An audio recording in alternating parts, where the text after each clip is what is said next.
Good morning, 5 o'clock now. I'm Joan Jones with your top stories. We are sitting at 62 degrees right now. Mostly sunny today. We'll get to around 89 degrees. Stick around for the forecast right after the news.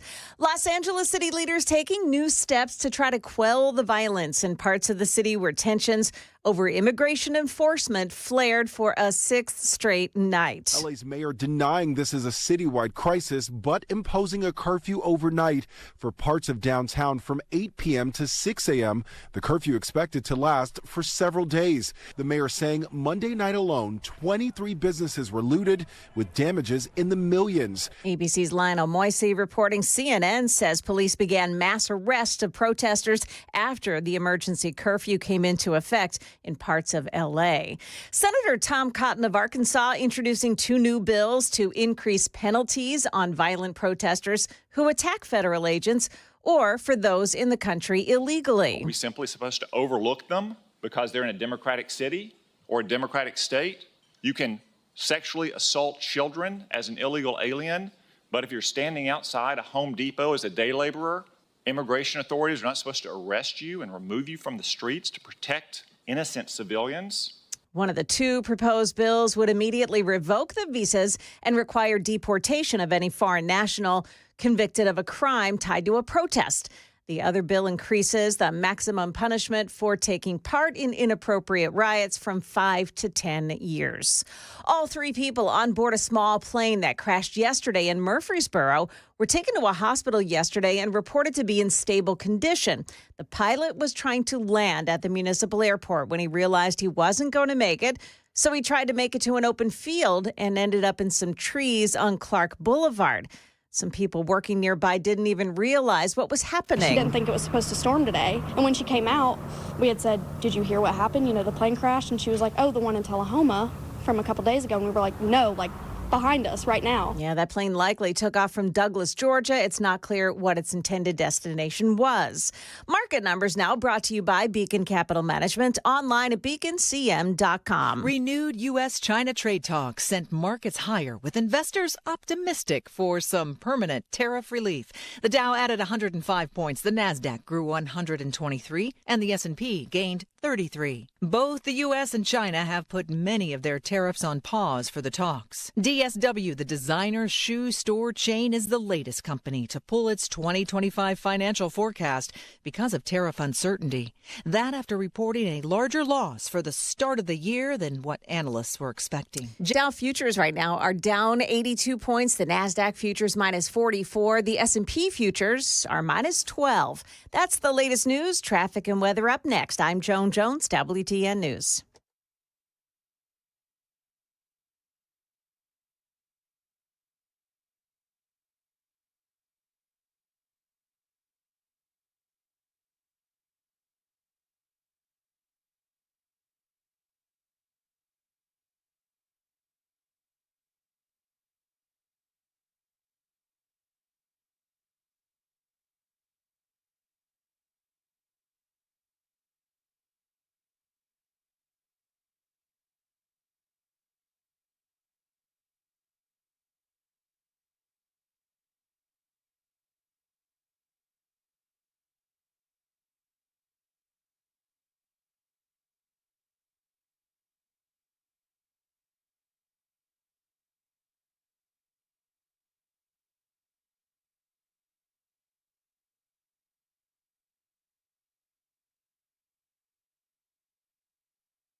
No big delays so far this morning. Just keep in mind that out at the airport, you've got the new diverging diamond. It's open now, and it may be a little different as you're approaching the airport as you would normally do. And also, Bonnaroo is underway now. Begins tomorrow, and it runs through the weekend. So traffic in Manchester expected to continue to be a big mess. Traffic every 10 minutes every morning on Super Talk 99.7 WTN.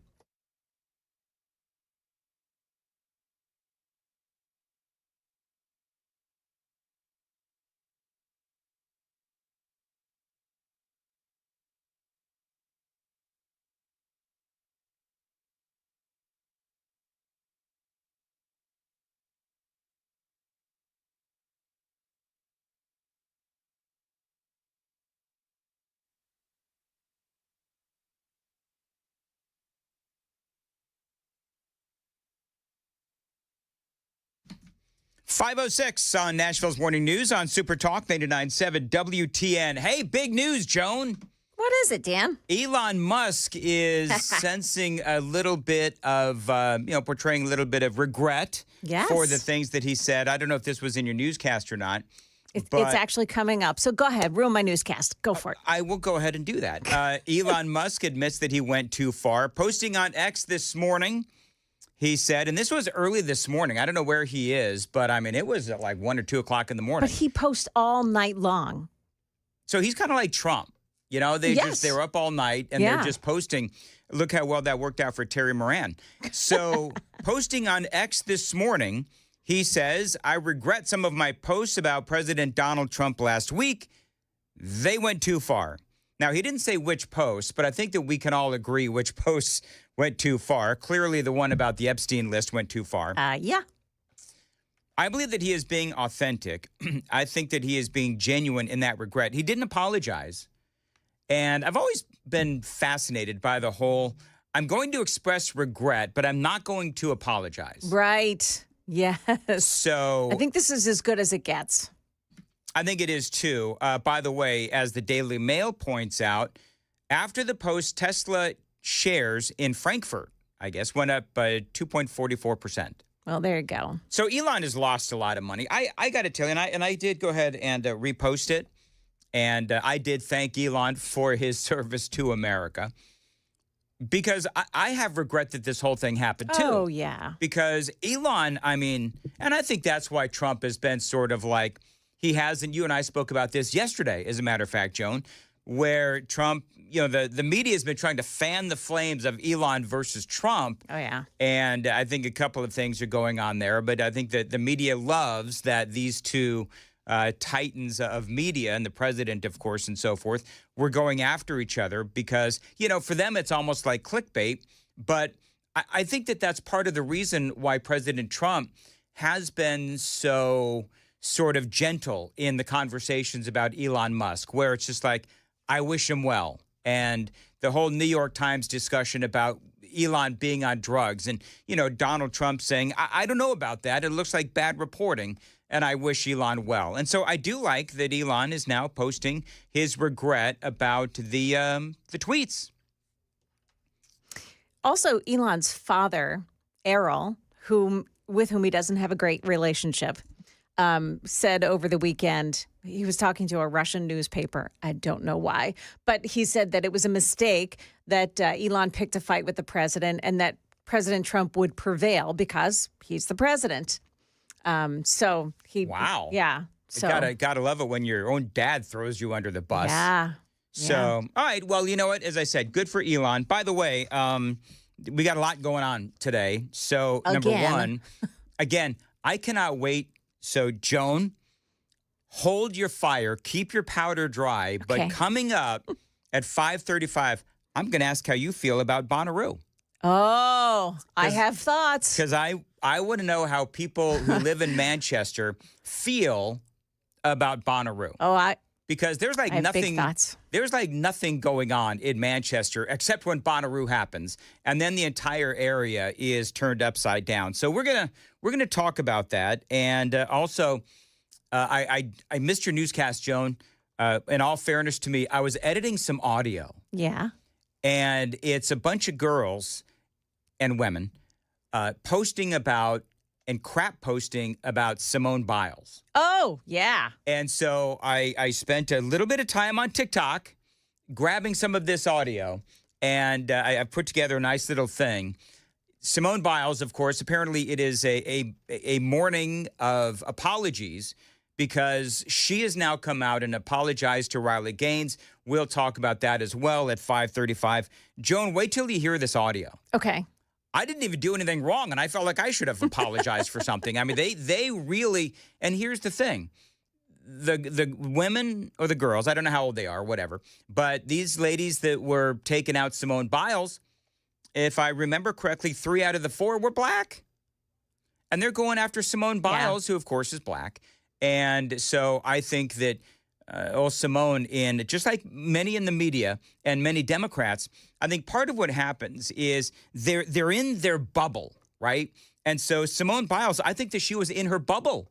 And she just thought that, she was supposed to go ahead and take out Riley Gaines and, do everything that she could to talk about, the progressive opinion that it is okay for grown-ass adult men to play against women. And whether we're talking about high school or college or whatever it is. And you know what, that may have been the prevailing opinion in 2020. But here in 2025, as Riley Gaines said, here in 2025, that is not the prevailing opinion, even amongst a lot of Democrats. So I've got that great audio for you coming up. By the way, I have also noticed here at 5:12 on a Wednesday that there does seem to be some disagreement over the fact that Donald Trump is going to have this massive military parade on Saturday. Now, it is Flag Day, but it is also Donald Trump's birthday. And there are a lot of people, including, by the way, yours truly. Now, I want to let you know my official talk show host position on this is that Donald Trump is all fine, well, and good to have this military parade on Flag Day, which also happens to be his birthday. 2 things, though, Joan, can be true. Yes. It is also very Kim Jong-un-ish. Do you know what I mean? I thought the same thing. Yeah, Kim Jong-un, Vladimir Putin, Xi Jinping, they all do this in those countries as well. Yes. But they are truly to mark the birthdays of the leaders of those countries and so forth. And so this is one of those moments. Now, I'm sure that for Donald Trump, his full intention is that he wants to celebrate Flag Day with this military parade. A little wink to himself that it also just happens to be his birthday as well. So he does have plausible deniability here, Joan. Yes. But I want to know what people think. Do me a favor, throw me a bone, and watch us on YouTube, and like and subscribe to the channel. And also, if you could, take the Daily Dan poll. Are you okay with Trump's military parade on his birthday? That also happens to be Flag Day. So if you could go ahead and take that poll, it would be appreciated. Lots going on. A lot of people are now saying, just to let you know where we are going this morning on Nashville's Morning News for this Wednesday, June 11th, a lot of people are saying that Gavin Newsom launched a presidential campaign last night. So I've got all of the relevant audio there. Did you see this, Joan? Did you see Gavin Newsom and his it's about a 9 or 10 minute speech? And he was talking about Donald Trump and, how he's being a little dictator and all of these things, and talking about, obviously, the LA riots. Did you see the speech by Newsom? I have seen parts of it. I just can't, when Newsom is speaking, I can't stop looking at his hair and his teeth. So I just turn it off. Can I ask this question? Is it because I have a hard time, and I got in trouble with the used car salesman the other day because I said that he looks like a used car salesman. So I had to literally apologize to the used car salesman in the audience. I love you all. So, except for the one that sold me that Toyota back in the 90s. But bottom line is this, is it because his hair and his teeth are too perfect? Yes. They're too and perfect. They're always the same. So, when you look at Donald Trump, sometimes the comb over is a little more over here, and he looks a little messy. Donald Trump can be a little askew. Yes, but not Gavin Newsom, man, his hair is always perfect. His teeth are always perfect. And he always looks like he's about ready to bite someone. Do you know what? If there was a politician that is like doubling as a vampire, it would be Gavin Newsom. It's definitely Gavin Newsom. Absolutely. There's something about him that just bugs me. Well, he's a creep. Okay. I mean, is something about him? There's like many things Everything that about bug him? me. Okay. Everything about him. His teeth, his hair, his lying, his policies, how he has absolutely destroyed California, how he's playing around, tiptoeing around about running for president of the United States. Gavin Newsom, have some balls and go ahead and just announce, as So opposed do you think to just that that's what tiptoeing this around. is all about? Yes. This is posturing? Posturing. That's a great term, Joan. Newsom warning democracy is under assault. Yeah, so is your city by illegal aliens. That escalated kind of quickly. I apologize. Anyway, it is 5:16 on Nashville's Morning News. You know what? When your morning starts, Joan, with watching 9 minutes of Gavin Newsom, you know that it's going to be one of those days, right? Yeah, and it's time to switch to decaf early. You know what? I don't know why anybody would ever drink decaf coffee. I know. I'm with you. Then you're only drinking coffee for the taste, which, I mean, personally, I don't believe coffee actually tastes that good. I just think that it's a nice caffeine shot early in the morning. How many cups you in, Joan? I'm at the end of my first, ready to go on my second. Okay, very good. I'm about 4 in. You're in case you couldn't tell. You're 4 in? I'm 4 in. Oh, my goodness. I know. Now I have now. How many do you drink all day? I've now switched to the throat coat. I'm down on coffee consumption. So is it like 4 a day? You're done now, or it's about 5 a day. About 5 a day. Yeah, because I remember I get up at midnight. They make studies about you people. You people, do they? Yeah. Do they usually? And those studies usually end with people like me, or you people, as you finally put it, die by the age of 60. No, you better not. You got a show to do. I do have a show to do. Well, see, Joe, I'm going to be 60 in, 2.5 years? Mm-hmm. And Joan's got 3 years left before she can officially retire. So she wants me to be able to live until I'm 63 so that she can officially retire. That's right. Then after you retire, Joan, you just don't care. I'll listen to you. Sure you will. Yeah, you'll get up nice and early to listen to me. Well, I'll record it and play it back later. You know, you can do that on YouTube. Like and subscribe. That's right. All right, we got to go. It is time for the 5:15 traffic at 5:18 on WTN. Yeah, there's no problem so far this morning. 24 looks great. 40, no problem. 65 looks okay this morning. Just be aware that it's a little bit different as you're approaching the airport because now we have a diverging diamond. Traffic every 10 minutes every morning on Super Talk 99.7 WTN. A diverging diamond. That's what it is.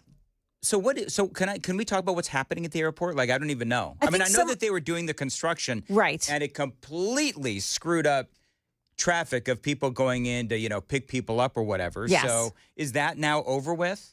They have completed the work on the diverging diamond. So there's no question now as to where you're going to go. You know where you're going to go. So the backups are okay now. It's just different. So, you know, if you go out to the airport, I'd suggest using like a little extra time. Is that what they call, like, what are they actually calling it, the diverging diamond? They are. I'm going to have to look up. Do you have the definition for diverging in front of you? Yeah. A diverging diamond interchange is a type of highway interchange where traffic on a non-highway road crosses to the opposite side of the road between the two freeway ramps. Okay. Cleared that right up for you, didn't it? They sure did. Thank you, Joan. Clear like mud. By the way, listen, as long as it works. You know what? If you folks, I happen to know that there's a lot of Uber drivers that listen to this radio program. So if you are an Uber driver or a Lyft driver or maybe even a good old-fashioned taxi cab and you're driving the diverging diamond lanes over there at the airport, can you shoot me a text, 615-737-9986, and let me know how the traffic is this morning? Because I would like to know if the diverging diamond is doing its job this morning and how the traffic is so that I can let other people know. All right, it is 5:20 on Nashville's Morning News. There was a big old curfew last night in Los Angeles. Finally, L.A. Mayor Karen Bass doing something. I wanted to let the city know that I have declared a local emergency and issued a curfew for downtown Los Angeles to stop the vandalism, to stop the looting. Many businesses have now been affected by or vandalized. Last night, there were 23 businesses that were looted, and I think that if you drive through downtown LA, the graffiti is everywhere and has caused significant damages. You know what's kind of funny? Like, this has been going on for, what you said, sixth day now, Joan? Is that where we're at? Yep, 6 days. And finally, LA's mayor is seeing what we've all been watching for 6 days. She's finally admitting it. Now the question is, will she accept some amount of responsibility? Probably not. To businesses and a number of properties. So my message to you is, if you do not live or work in downtown LA, avoid the area. Law enforcement will arrest individuals who break the curfew, and you will be prosecuted. So there you go. So we'll see if, I don't know if anybody, local media, Joan, you were saying the local media in Los Angeles has said that it was a mostly peaceful night. Well, we all know what mostly peaceful means. Yeah. By the way, one of the big headlines in the Daily Mail, and I'm going to get into this coming up, but one of the big headlines was that Donald Trump is going to send ICE and also the National Guard to other cities as well. Headline is ICE prepares full assault on 5 Democrat cities. Those cities, can you guess what the cities are, Joan? Do you know? Do you know the story? I do. I think it's like Austin, D.C. I don't know. Did I get it all wrong? Austin is not. Yes, you did. Okay. Austin is not on the list, but that's okay. Welcome to my world. Austin is not on the list. New York City, Seattle, Chicago, Northern Virginia. Wow. Yeah. And, of course, Philadelphia. Philadelphia. Philadelphia. Yeah. Nice, Joan. Is that what they call Philadelphia, or is that that was what my parents called it because they grew up in Philly. Really? So, yeah. Okay. Yeah, my dad used to call San Francisco. My dad called San Francisco San Francisco before Michael Savage did. So there you go. Yeah. All right.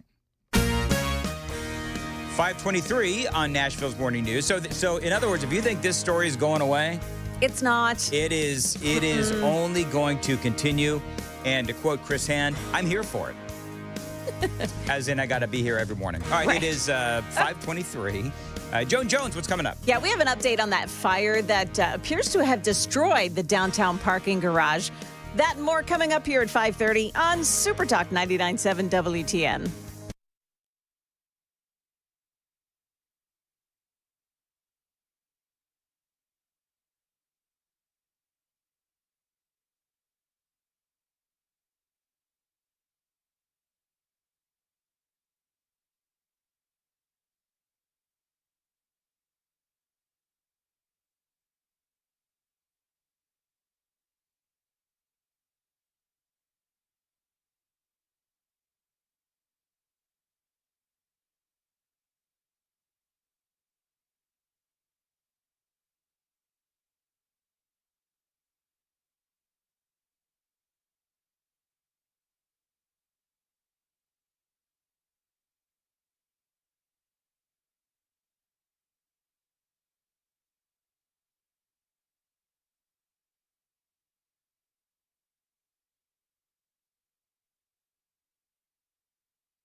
523, Nashville's Morning News. Joan, I'm looking forward to a rocking 535. Is that right? Yeah, because I have a piece of audio that my friend Aaron sent me that is just it's great.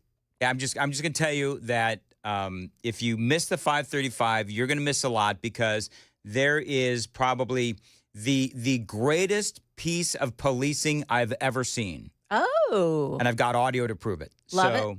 You want to stick around for that. So far, what I've been seeing that people who are from your neck of the woods hate Bonnaroo. I hate with a capital. Hate with a capital H. Okay, good. Yeah. And so they are saying, I have not seen one person from your neck of the woods that actually likes Bonnaroo. But what about the businesses and all that kind of stuff? Don't they get a lot of people coming in? Do you want to talk about this now? Because no, we'll do it because okay. I can tell Joan, she's like ramping up and she's ramping. So no. Yeah, I'm going to have to sit in the corner and breathe heavy for a couple of minutes and then we can talk about it because whoa, it's so frustrating, especially getting off the highway. Yes. Whoa. Okay, very good. By the way, we do have some Uber drivers talking about how they feel about the diverging diamonds.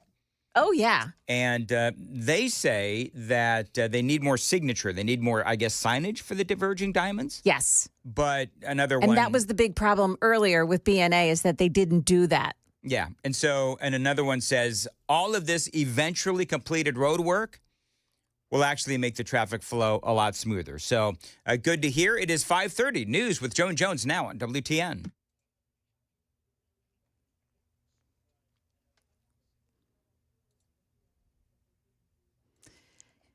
Good morning, I'm Joan Jones with your top stories. Nashville's main public library, it's closed now until at least Sunday after that parking garage fire early yesterday that led to the partial collapse of the structure. It trapped a whole lot of people's cars inside. This man spoke to Channel 4. People are upset, but there's nothing you can do. It is what it is, and so you can't get mad. You just got to wait. Yeah, you got to wait. So far, structural engineers have not said that it's safe to go inside, so all the entrances are blocked off.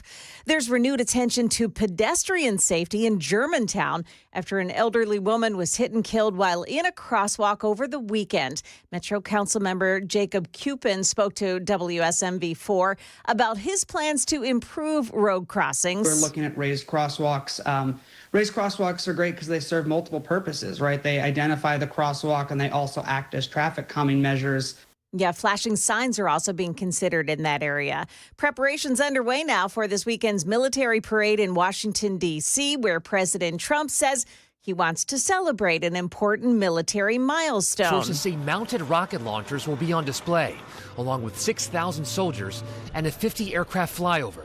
Saturday is going to be a big day in Washington, D.C. Officials insist the parade is solely to mark the Army's 250th birthday, but the timing is hard to ignore. Saturday is also President Trump's 79th birthday. That's ABC's Perry Russum reporting. In an early morning post on X, Elon Musk said that he regrets some of his recent posts about President Trump without naming exactly which ones. He said they went too far. His post comes after Trump declared that their relationship was over and that he had no interest in mending ties with Elon Musk. That's the latest news. Traffic and weather next. I'm Joan Jones, WTN News.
Looks pretty good so far this morning on 24. Really no big delays. And 65 also pretty quiet and no problems if you're traveling on 40. You do have Bonnaroo, which is taking place this weekend. And everybody's showing up now to get onto the campgrounds. So it is jammed on 24 at exit 111 as you're trying to get off at that exit. Traffic every 10 minutes every morning on Super Talk 99.7 WTN.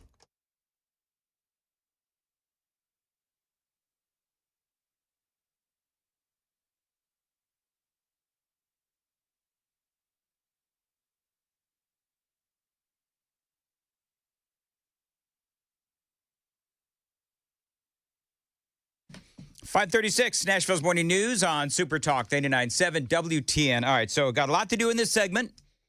Dan here with Joan Jones. All right, so a couple of things real quick. So I did kind of play this up a little bit. So there is, Aaron sent this to me. Thank you, Aaron. Great video. So we all know what's going on in Los Angeles, right?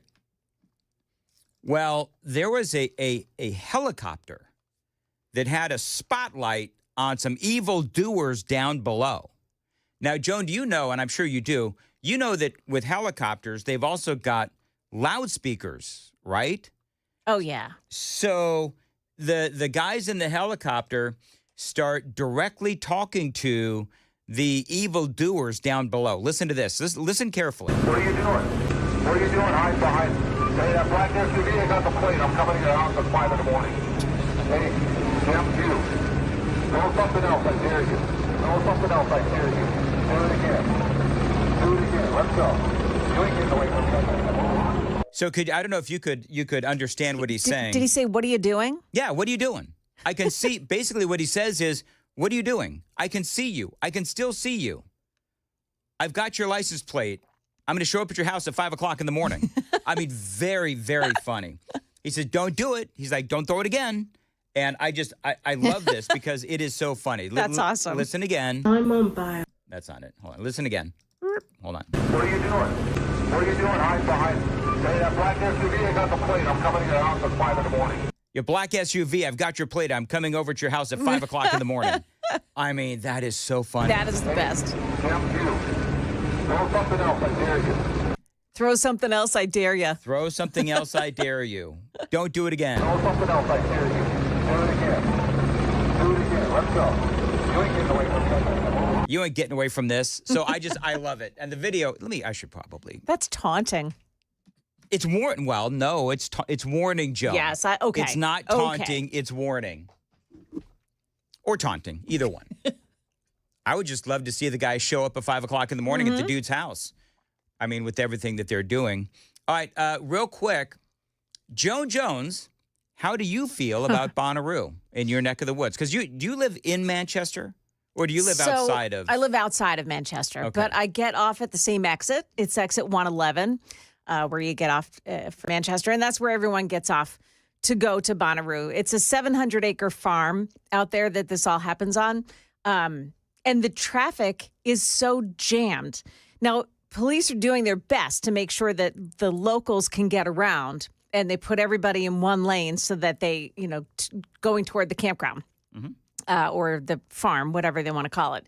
But, and I was noticing yesterday as I'm getting off that the traffic coming up 24 from the south is so the line of traffic all the way to the right so that it's all the people that are going to exit to get off at that exit. Yeah. You couldn't see the end of it. Right. It was for as long as the eye could see. So you have all these extra people. A lot of them are stoners, just all they want to do is just party all week long, dude. And that's a problem? So you're saying that a bunch of Jeff Spicolis are coming to Manchester. Pretty much. Okay. So last year during Bonnaroo, I was still working at the Home Depot, my retirement job that I never retired to. Sure. The people would actually bring. They would get a generator. They would buy a generator, spend all the money to buy a generator, put gasoline in it, right? Run the generator all weekend long, and then bring it back to the Home Depot with gasoline still in it and say, I don't want it. It doesn't work. Would they really? Oh, yeah. No lie. Well, would you call them out on it? No, Home Depot is kind and they take everything back.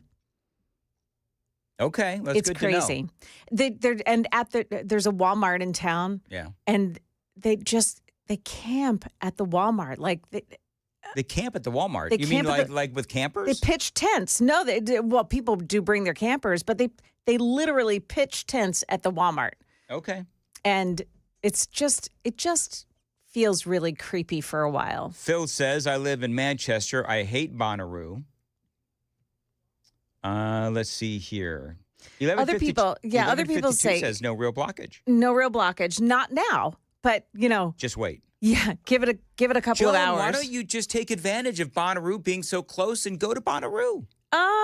Because I just looked up the cost of going. Sure. It's where is it? Here we go. Oh no, it's not there.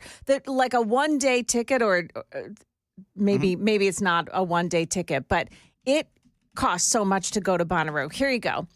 The 4-day general admission ticket is $435. You can't get I don't see a way to get a 1-day.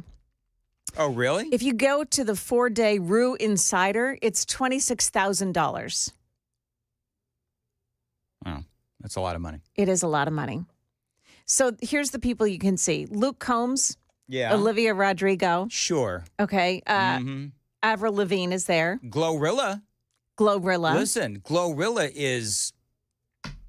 Queens of the Stone Age. Yeah. Woo!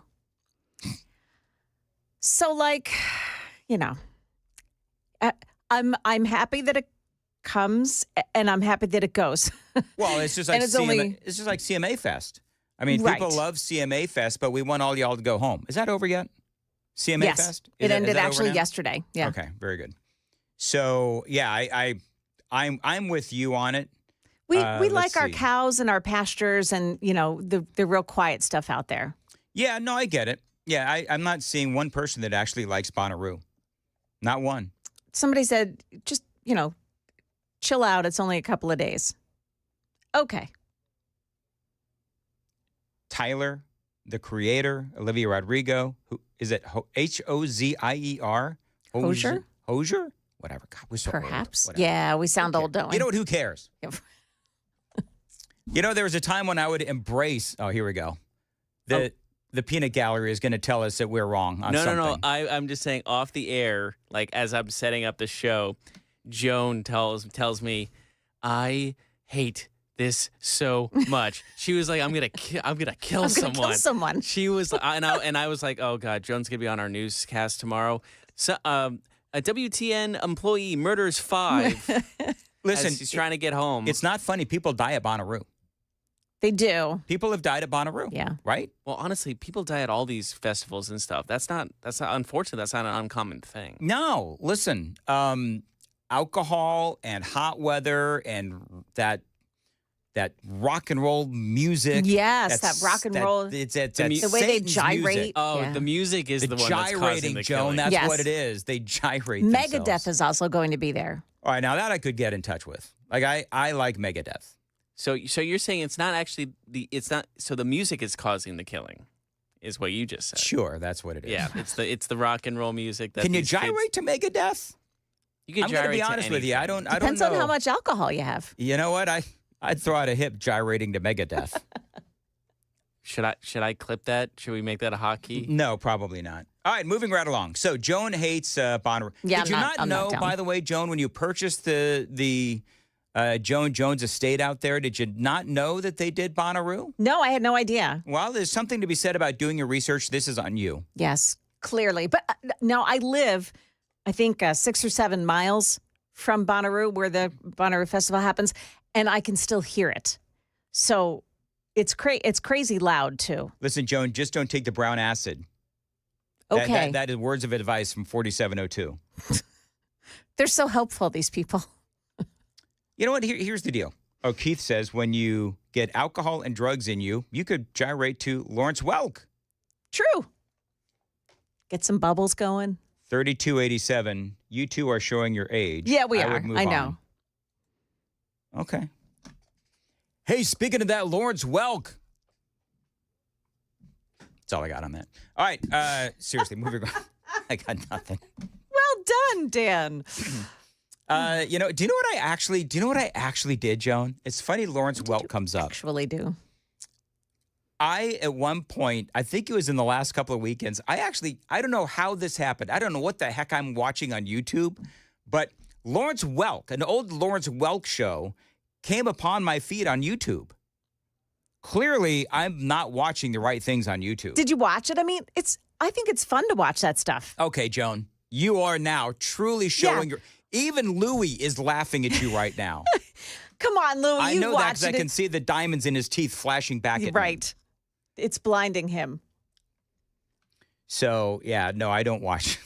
I didn't watch. I just think it's interesting. I watched it a little bit. Yeah. Just because I'd heard so much about Lawrence Welk, and not in a great way, but listen, he was great for his time. Absolutely. He was great for his time. Is all I got. All right, real quick, Simone Biles.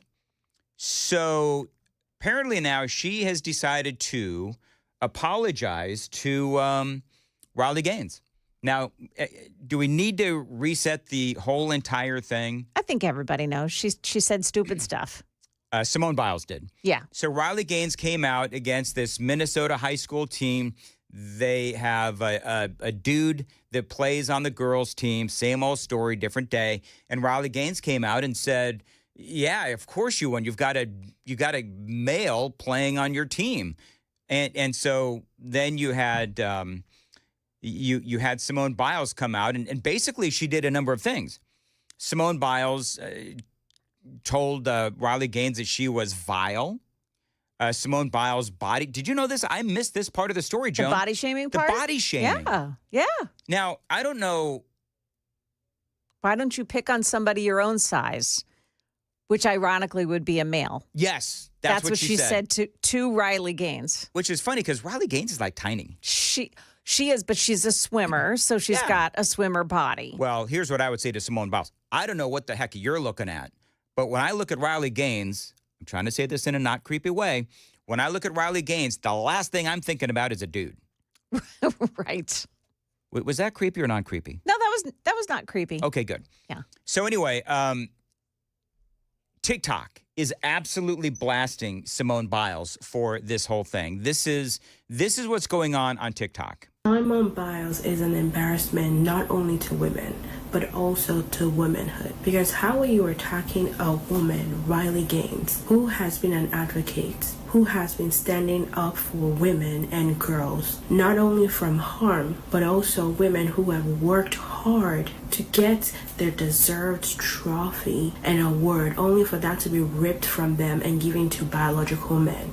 What Simone Biles tweeted was manipulative. I think it was performative. And to be honest, coming from an Olympic champion, I'm very disappointed. Publicly call out Riley Gaines really confuses me because she stands up for biological women, and y'all seem more concerned to stand up for biological men, trans women, and I don't understand it. Yep. I thought you were an advocate for young girls. I thought you were an advocate for those who had been used and exploited. I thought you were an advocate for those whose voices had been silenced, and I thought wrong. I'm disappointed because today you've let down two communities. You've let down young girls who have supported you, and you've let down African Americans with this blackface trope of laughing with nothing intelligent to say. Wake up, sister. Ooh. You're being used. There you go. Wow. I mean, listen, I could have played audio for like an hour. Yeah. On all of these Simone Biles hate. Message received. So Simone Biles has now apologized. She says, and this was yesterday morning, after we got off the air, she says, "I wanted to follow up from my last tweets." I bet you do. "I've always believed competitive equity and inclusivity are both essential in sport. The current system does not adequately balance these important principles, which often leads to frustration and heated exchanges, and it didn't help for me to get personal with Riley, which I apologize for. These are sensitive, complicated issues that I truly don't have the answers or solutions to, but I believe it starts with empathy and respect." She says, "I was not advocating for policies that compromises fairness in women's sports. My objection is to be singling out children for public scrutiny in ways that feel personal and harmful. Individual athletes, especially kids, should never be the focus of criticism of a flawed system they have no control over. Well, on a side note, if you're a dude and you're playing in women's sports, you do have control over that. So Simone Biles is wrong there. Am I wrong? No, I'm not wrong. You're not wrong. No, thank you. She says, I believe sports organizations have a responsibility to come up with rules supporting inclusion while maintaining fair competition. You can't do both. You cannot have dudes playing in women's sports and believe that that is fair. You just can't. So nice try, Simone, on trying to, find the gray area here, but there is no gray area. Dudes should not be playing in women's sports.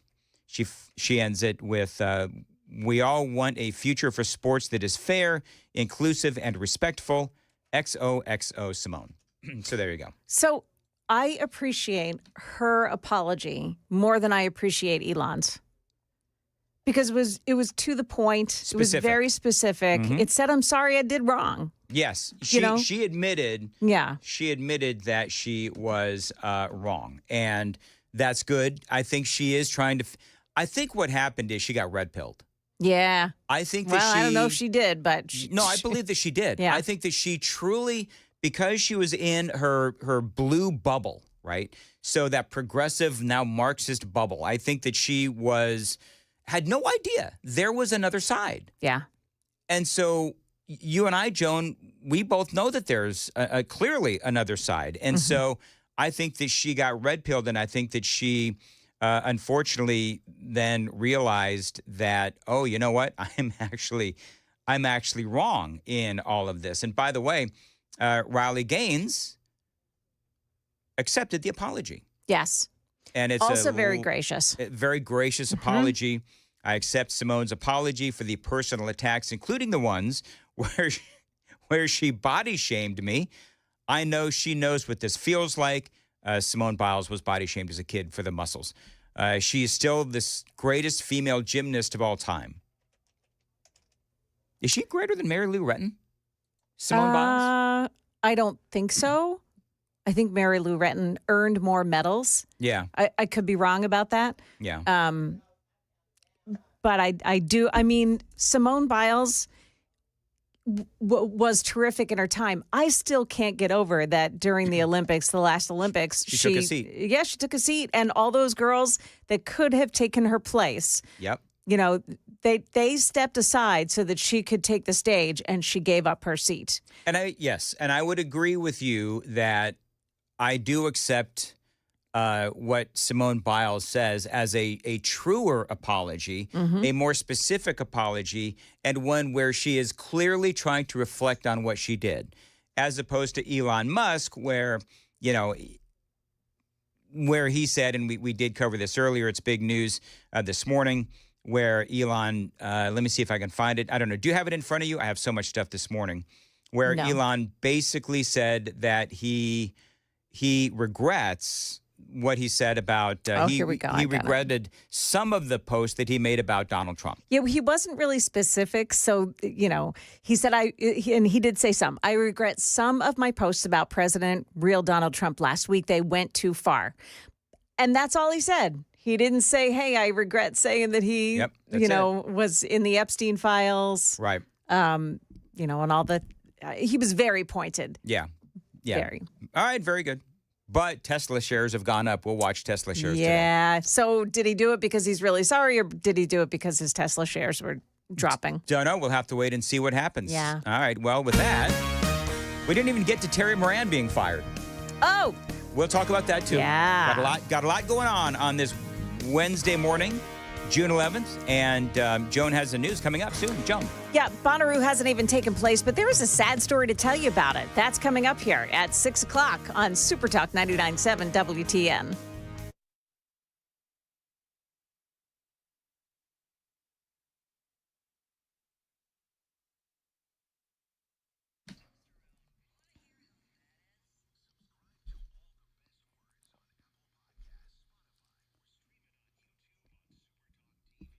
Friends, it is June. Time to get your system serviced the best way, the Busy Bee way, and in the process, Well, you can get a free trip to the beach, as a matter of fact. Listen to the details. How does a beach trip sound? You purchase a new AC unit here in the month of June, and you are entered to win a free 3-day beach getaway courtesy of Busy Bee. Now, you buy the unit, we'll take care of the vacation if you win, including gas, a couple of meals per day, and lodging. Winner will be announced on Facebook Live. Now, don't forget all of their June specials. Get those air ducts cleaned. We're giving a free package upgrade. So you buy the middle tier package, we will upgrade you at Busy Bee to the deluxe package. How about $500 off select tankless or upright water heaters? Also a great deal. Maybe you'd like 15% off of a whole home drain and repipe. Savings there as well. Bottom line is you go to their website, busybeehvac.com. They have all kinds of specials here in June to help you out this summer. 615-775-7833, 615-775-7833, busybeehvac.com.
morning, 6 o'clock now, and I'm Joan Jones with your top stories. L.A. Mayor Karen Bass imposing a curfew on a section of downtown L.A. last night in an effort to quell the protest over ICE deportation arrests of violent illegals. Mass arrests, however, were initiated as groups did continue to gather. But by 2 in the morning Pacific time, L.A. news organizations had reported crowds were dispersed and there were no signs of fires anywhere. Mostly peaceful, I guess. It came after President Trump had already deployed 4,000 National Guard troops and 700 Marines. Now, some online photos showed ICE agents arresting people and National Guardsmen surrounding them with guns. It allowed the arrest to take place with no interruptions. In New York City, dozens of arrests at a rally last night there against immigration enforcement. Emotions are definitely high, both on the West Coast and here at home. Things last night during protests definitely got tense. At times, protesters were clashing with police, but during the day, those protests were mostly peaceful. Police called a level 3 mobilization at some point after 9 p.m. And the protests broke up after midnight, and we're told most of those protesters will be processed and released. We know approximately 80 people were arrested yesterday. At the Bonnaroo Music Festival, it gets underway in Manchester now, and we've just learned that the festival's co-founder, Jonathan Mayers, died just 2 days ago. Mayers and 3 others launched the first Bonnaroo in 2002 on a 700-acre farm. Organizers will plant a tree in his honor this weekend. No details were released about his death. Market numbers brought to you by Beacon Capital Management, online at beaconcm.com. It's not a done deal yet, but delegations from the U.S. and China say they have a framework for an agreement to get a trade truce back on track. It comes at the end of 2 days of negotiations in London. The prospect of a ceasefire in the back-and-forth tariffs boosted investor sentiment Tuesday. The Dow Jones yesterday rose 105 points to close at 42,867. The S&P added 0.5%. The Nasdaq Composite gained 0.6%. The war of words between President Trump and one-time ally Elon Musk has cooled, and that helped shares in Musk's electric car company yesterday. Tesla finished up nearly 6% Tuesday at $326.09, about $6 below the pre-feud price. A whole lot of people want a game on the go. Nintendo says it sold more than 3.5 million of its new Switch 2 handheld consoles in the 4 days since its launch. That's the best ever for any Nintendo device. Jim Ryan, ABC News. And stock futures all pointing down still. The Dow futures minus 84, NASDAQ futures minus 32. We've got S&P futures losing 10 points. That's the latest news. Traffic and weather next. I'm Joan Jones, WTN News.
Wow, still looking good this morning. Now, you do have traffic starting to build in the Laverne area on 24.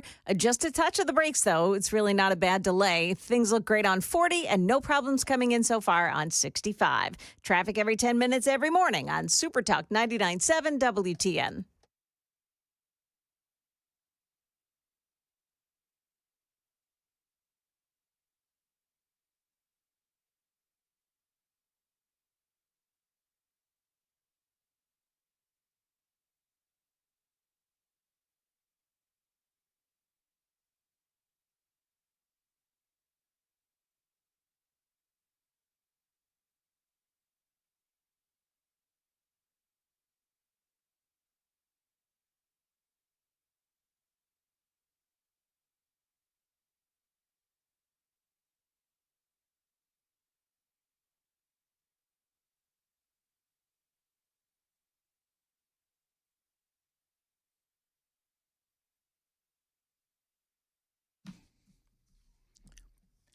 .608 Nashville's Morning News on Super Talk 99.7 WTN. And welcome on in to your Wednesday, June 11th of 2025. We have a lot to get to. There was apparently mass arrests last night in Los Angeles. Really the last couple of nights, as a matter of fact. Mayor Karen Bass, she actually decided finally that it was time to implement a curfew. I wanted to let the city know that I have declared a local emergency and issued a curfew for downtown Los Angeles to stop the vandalism, to stop the looting. Many businesses have now been affected by or vandalized. Last night, there were 23 businesses that were looted. And I think that if you drive through downtown LA, the graffiti is everywhere and has caused significant damages to businesses and a number of properties. So my message to you is, if you do not live or work in downtown LA, avoid the area. Yep. Law enforcement will arrest individuals who break the curfew, and you will be prosecuted. So the downtown area, they say the riot-ravaged downtown was a no-go zone last night from 8 p.m. to 6 a.m. Tuesday through Wednesday morning. So 654. So, yeah, they got a couple more hours out there in Los Angeles with this no-go zone. One of the things that they are all talking about down there, and this seems to be a Democrat narrative, is blaming Donald Trump for triggering all of this violence by sending in the National Guard, which absolutely makes no sense whatsoever. You know what that's like? That's like, if you are a kid, that's like trying to blame your parents for being strict with you as to why you ultimately ended up doing bad stuff. Well, my parents were too strict, so I had to go steal a car. It doesn't make any sense whatsoever. But when you are a progressive, when you're a Democrat, when you're a Marxist, this is the kind of illogical thinking that happens, where they try to blame the National Guard for them torching buildings and torching cars, looting buildings as well. Again, it doesn't make any sense. This was interesting yesterday. President Trump was asked when the last time he spoke to Gavin Newsom. This was fascinating.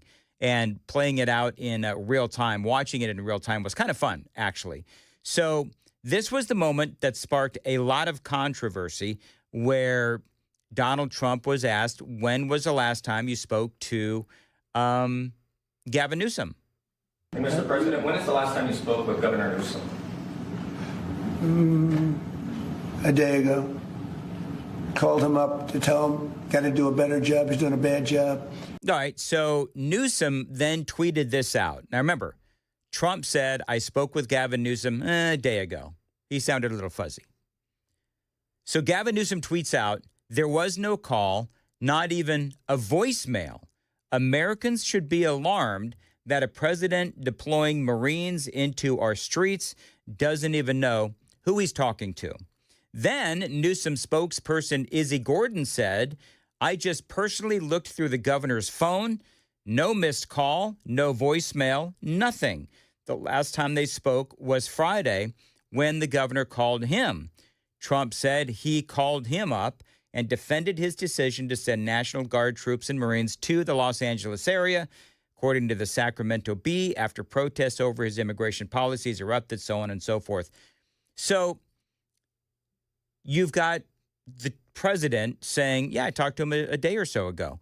And then you've got Newsom saying, nope, it never happened, right? So it's, he said. Well, enter John Roberts of Fox News, who says that he actually heard from the president, who was on Air Force One, apparently watching Fox News. Well, President Trump contacted me from Air Force One on his way to Fort Bragg, North Carolina, where he'll be in just a little while. He said the first call to Gavin Newsom was not picked up. The second call Gavin picked up. We spoke for 16 minutes. I told him to essentially, quote, and this is quoting the president, get his ass in gear and stop the riots, which were out of control more than anything else. This shows what a liar he is. Said I never called. So here is the evidence. And here is the call log. I mean, it's a screenshot of the phone call. June 7th of 2025 at 1:22 a.m. President Trump called Gavin Newsom, and Trump then, a few seconds later, called back because the first call was not picked up. The second call, apparently at 1:23 a.m., which is 10:23 California time, Gavin Newsom did pick up. It's an outgoing call, 1:23, to Gavin Newsom, 16-minute call. That is a 3-hour time difference. So again, that was 10:23 West Coast time. So Donald Trump literally brought the receipt. Although, Joan. Yes. I sense that some fake news may be upon us. Really? Yeah, you know why? Why? Because it was like basically a screenshot of the call log. Yeah. And it said, Gavin Newsom, and this is the time of the call and so forth. Do you believe in Donald Trump's phone it actually says Gavin Newsom, or does it say Newscum? Because I thought that it would say the ID would be Newscum. It's Donald Trump's phone, right? Well, let's just say that if Susie Wiles is the one that's taking care of his contact lists, it probably says Newsom. There you go. If Donald Trump put it in, it says worse than Newscum. Yeah. Do you do that, by the way? Put nicknames for people? Yeah. Yeah, for some. Me too. What do you call me? I just call you Joan. Okay. Joan Jones. Yeah, I don't think I call you anything. Okay. Yeah, there's some people that do you know that I literally in my phone, I have some people that are titled do not answer? Seriously? I do. I have people, and I'm not going to say who it, there's like 3. That is do not answer. Now, I don't want to block them. Right. Yeah, I don't want to block them. Right. But like. You just let them run through it. Like they'll have to leave a message. Well, number one, I far prefer text message to actually talking to people on the phone. But number 2 is, there are some people that I just don't want to talk to. Yeah. But I love that moment where John Roberts is like, here's the receipt. Donald Trump called and spoke to Gavin Newsom. And so, I mean, it was clear as day that Donald Trump was the one that was telling the truth. So that from the president, which says is proof that he spoke to Gavin Newsom early in the morning, our time, late at night, Friday night, would have been June 6th, I guess, in Los Angeles. So, Governor, over to you. Yeah, there you go. And balls in your court, buddy. Balls in your court. And I don't believe, did Gavin Newsom, did he actually respond? I don't think he has responded. I don't think, because I've been, now he had a lot to say last night, and I've got that audio coming up. But you know what? Donald Trump, he wasn't done with all of these discussions of Gavin Newsom. And, you got to remember, we have the Olympics coming, and we don't want people looking at Los Angeles like it would have been. It would have been bad. Last night, they had total control. Yep. If we didn't have the military in there, the National Guard, and then we also sent in some Marines, we had some bad people. We have people, they look in your face and they spit right in your face. They're animals. And these are paid insurrectionists. These are paid troublemakers. They're agitators. They're paid. Oh, yeah, they are paid. And, yesterday, in case you missed yesterday's show, I went through those various organizations that are paying these protesters, these rioters, these vandals. And I'll review that and a whole lot more straight ahead. It is 6:15 on Nashville's Morning News. Time to check the roads on WTN.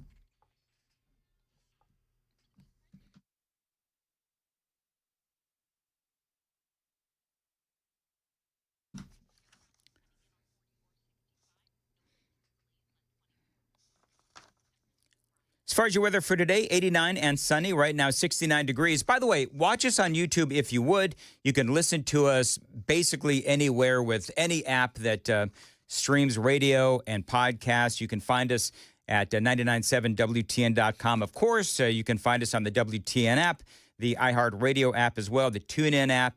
So you can find us anywhere there. You can also watch the radio show on, as I just mentioned, YouTube, X, and also at the website, 997WTN.com, and Facebook. And when you're there, take the Daily Dan poll today, a good one. Are you okay with Donald Trump's military parade? It is happening on Flag Day, which also just happens to be his birthday. So there's even some conservatives who have some misgivings because it sounds very Kim Jong-un-ish. And so it's a leader from North Korea. So if you want to go take the poll, I would love it if you did. We'll have some numbers for you straight ahead on Nashville's Morning News.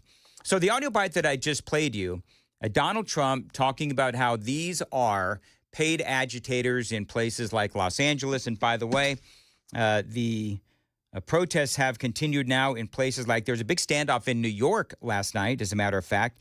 They've also got big protests going on in Denver, Seattle, Atlanta as well. And I think this is going to be spreading across the country. But you do have, and I did go over these groups yesterday, but because it is relevant in the news today, I'll go ahead and talk about these groups that are paying these protesters, and there's a lot of them. So let's go down the list. And by the way, these are NGOs which actually get taxpayer-funded grants. So you, my friends, through these grants are paying for all of this chaos. The Coalition for Humane Immigration Rights, they got $34 million under Joe Biden, and they are paying for all of this nonsense. The Party for Socialism and Liberation, and also the there's another group, the Answer Coalition. Now, they're described, because I had to look these up. This is new to me. But they are described as a United States protest umbrella group. And so what happens is you've got all of these different, groups that are protesters, but they all fall under this Answer Coalition. And so they do anti-war protests. They do civil rights organization kind of protests. And so that is what they specialize in. The Answer Coalition, they specialize in basically protesters for hire. And also, by the way, the Service Employees International Union, talked about this yesterday, SEIU, their president was arrested in all of this. So Donald Trump is exactly right. And this is something that, again, we spoke about yesterday, where these are paid protesters and these groups are getting taxpayer dollars through grants. That's got to stop. They're paid. Do you think somebody walks up to a curb and starts hammering pieces out, has all the equipment necessary, and starts handing it out to people to use as a weapon? These are paid insurrectionists or agitators or troublemakers. You can call it whatever you want. Yeah, now what is crazy in all of this is that Gavin Newsom, of course, California governor, actually sued Donald Trump for bringing in the National Guard. Sued him. Isn't that insanity? The National Guard is literally trying to keep the peace, and Newsom filed the lawsuit to basically force them out. That is insane. Gavin Newsom, by the way, lost that case yesterday, but it is not over. This is from Axios. A federal judge has declined California Governor Gavin Newsom's request for an immediate restraining order to stop the Trump administration from deploying military personnel to enforce immigration law. Guy's name, the district judge, is Charles Breyer. Declining Newsom's emergency ruling request is a big victory for Trump and also for law and order.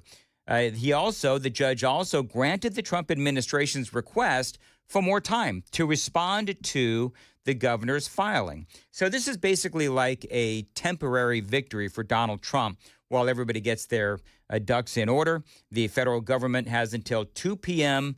Eastern time today to file its response. And Breyer wrote that the state will have an opportunity to file its opposition ahead of that scheduled Thursday meeting. But to me, I think it is just absolutely golden that you've got the governor of California trying to sue the president of the United States as he is using the National Guard, as Trump is using the National Guard to try to have some semblance of peace. The reaction from the Democrats, oh, so predictable. I've got that part of the story coming up. 622 on Nashville's Morning News. I'm reading a lot of your super texts.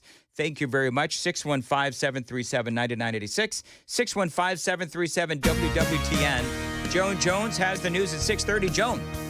Yeah, we've got to look at what it actually was like last night in downtown LA, where there is a curfew now. Details coming up here from CNN right at 6:30 on Super Talk 99.7 WTN.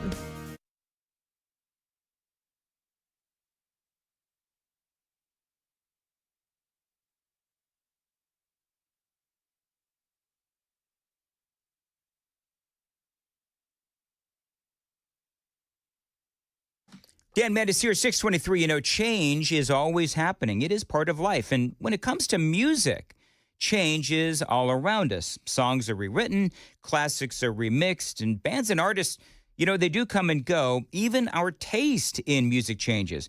But no matter how things change in 5 years, there's one thing that is always going to stay the same: the price of your internet. Xfinity, my friends at Xfinity, this is my company. They are introducing a 5-year price guarantee. Now, what that means is you get 5 years of the most reliable Wi-Fi with their best equipment included for a price that stays exactly the same. Now, if you're surprised, well, life is full of them. One internet price for 5 years guaranteed. You can learn more at xfinity.com/deals. Restrictions apply. New residential customers only. Taxes and fees extra and subject to change. Most reliable Wi-Fi based on Open Signal Awards USA Fixed Broadband Experience Report, August 2024.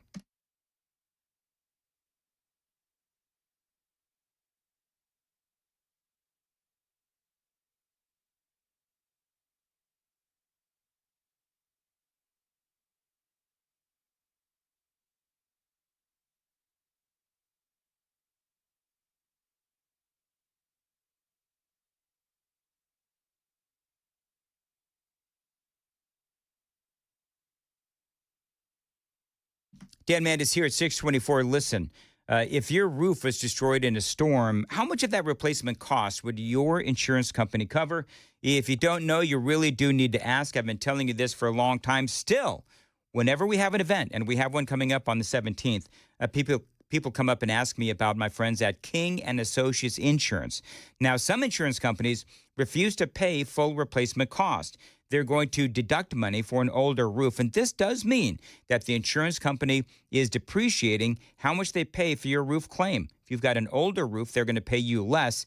And that could leave you on the hook for thousands of dollars. Yes, my friends at King and Associates Insurance, they will pay full replacement cost. So whether you have to replace a 10-year-old roof or a 2-year-old roof, they will pay for it to be replaced, period. And yes, it is that kind of focus on customer service that makes King and Associates Insurance one of the best insurance companies around. Call them. Tell them Dan told you to reach out. 615-329-8121. 615-329-8121. Get that royal review. tkinginsurance.com.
628 on Nashville's Morning News on Super Talk 99.7 WTN. So the Daily Dan polled the question, are you okay with Donald Trump's military parade that is happening, of course, on Flag Day? It also happens to be his birthday. 85%, Joan, 85% of the people surveyed said absolutely they are fine with the military parade happening on Flag Day, which also happens to be Donald Trump's birthday. Do you know what Saturday is as well? What's that? It's No King's Day. Oh, yeah. Democrats and their big No King's Day all across the country, Democrats, because literally they have nothing else to do but protest. They are going to be protesting Donald Trump, including, I guess, here in Nashville, Chattanooga, I'm sure maybe in Knoxville. I don't know. But they're going to be all over the country protesting Donald Trump with this No King's Day because, they don't like kings there, which nobody does. And I don't believe that Donald Trump is acting like a king. But you know what? If these Marxists, if they're not protesting, they literally don't know what to do with their time. Right. So, hey, by the way, very quickly, if you have time, June 17th, it's going to be on a Tuesday, Kings Bowl in Cool Springs. We have our mid-year review. So Murphy Show, we're all going to be there live. Murphy Show is going to be there beginning at 3, and then we'll all just sort of wander in after that. And we're going to go, I think it's till 8 o'clock. Is that what it is? Are we going till 8 or 9? Nobody knows. Right. You get the big shrug. That's all right. You know what? If there was a piece of paper in here that told us what to say, it'd be appreciated. Hey, it is 6:30 on Nashville's Morning News on WTN.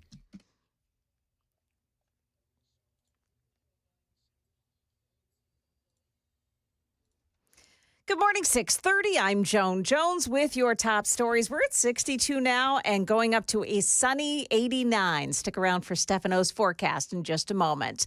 Despite a curfew that was imposed by L.A. Mayor Karen Bass last night, some protesters did hit the streets anyway, and they were arrested by L.A. City Police. CNN's Nick Watt was there. Okay, so Nick Watt was there, I swear, but he's his report. He here. may have been there, Joan, but he's not here right now. Well, he said, by the way, that anybody who was arrested last night is going to be released this morning, and he made note of the fact that these people were arrested by L.A. police, and it wasn't by anybody, by the National Guard or anyone else that was sent in by Donald Trump. Police did take their time moving through. They didn't just slam in and start arresting people. They moved pretty slowly. They gave people every opportunity to get out. Some people clearly decided not to, and those are the people that you're seeing right now being arrested by the LAPD. Other news here in Nashville, the National Department of Transportation has initiated plans for raised crosswalks along 3rd Avenue in Germantown. That news comes, though, after an elderly woman walking her dog in a crosswalk was struck and killed on Sunday. Neighbors are calling for flashing signs to be installed, too.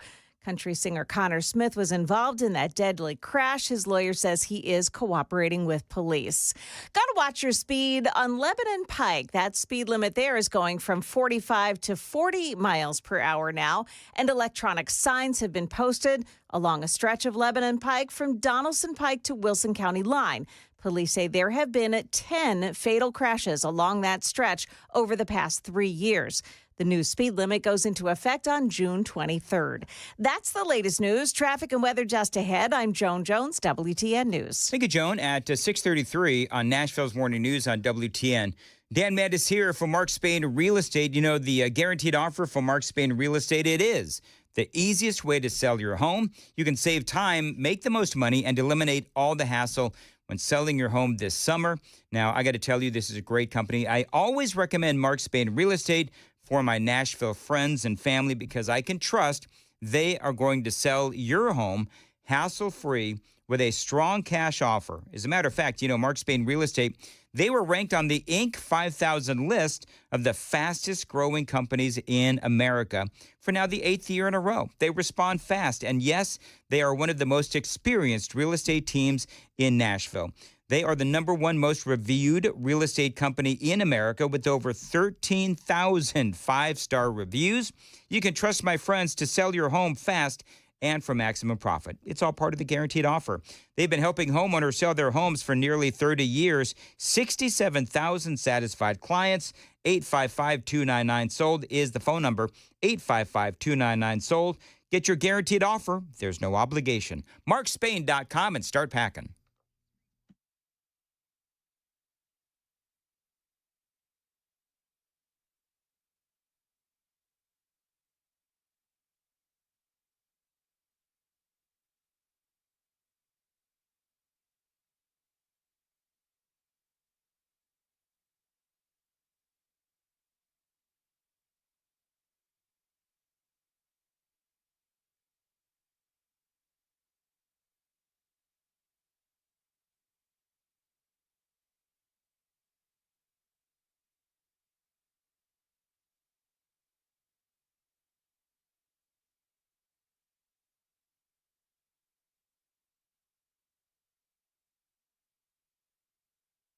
Dan Mandis here, 635. If you're maxed out on credit cards, if you're struggling with high-interest debt, you could pay it all off in days with Loan Pronto's rapid equity loans. You can get cash out right now without touching your low-rate first mortgage. No appraisals, no waiting, and no BS. The Rapid Equity Loan Program at Loan Pronto is amazing. Now, one Loan Pronto client just got $300,000 approved in under 24 hours. They paid off their debt, they renovated their kitchen, and they cut their monthly expenses by $1,800. Now, that is a huge turnaround, and right now is a great time to call Loan Pronto. 615-499-5780, 615-499-5780. You can get a free instant appraisal for your home and see how much cash you can get today utilizing your home's equity. Find them online, loanpronto.com. That's loanpronto.com. Equal housing lender, NMLS 166-1781 on approved credit, and MLSconsumeraccess.org.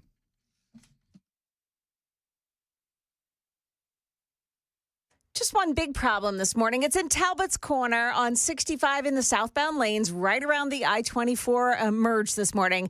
There is a crash and the Gore is blocked off. There is a tractor trailer, by the way, in the Gore, and 2 other cars are involved in that crash.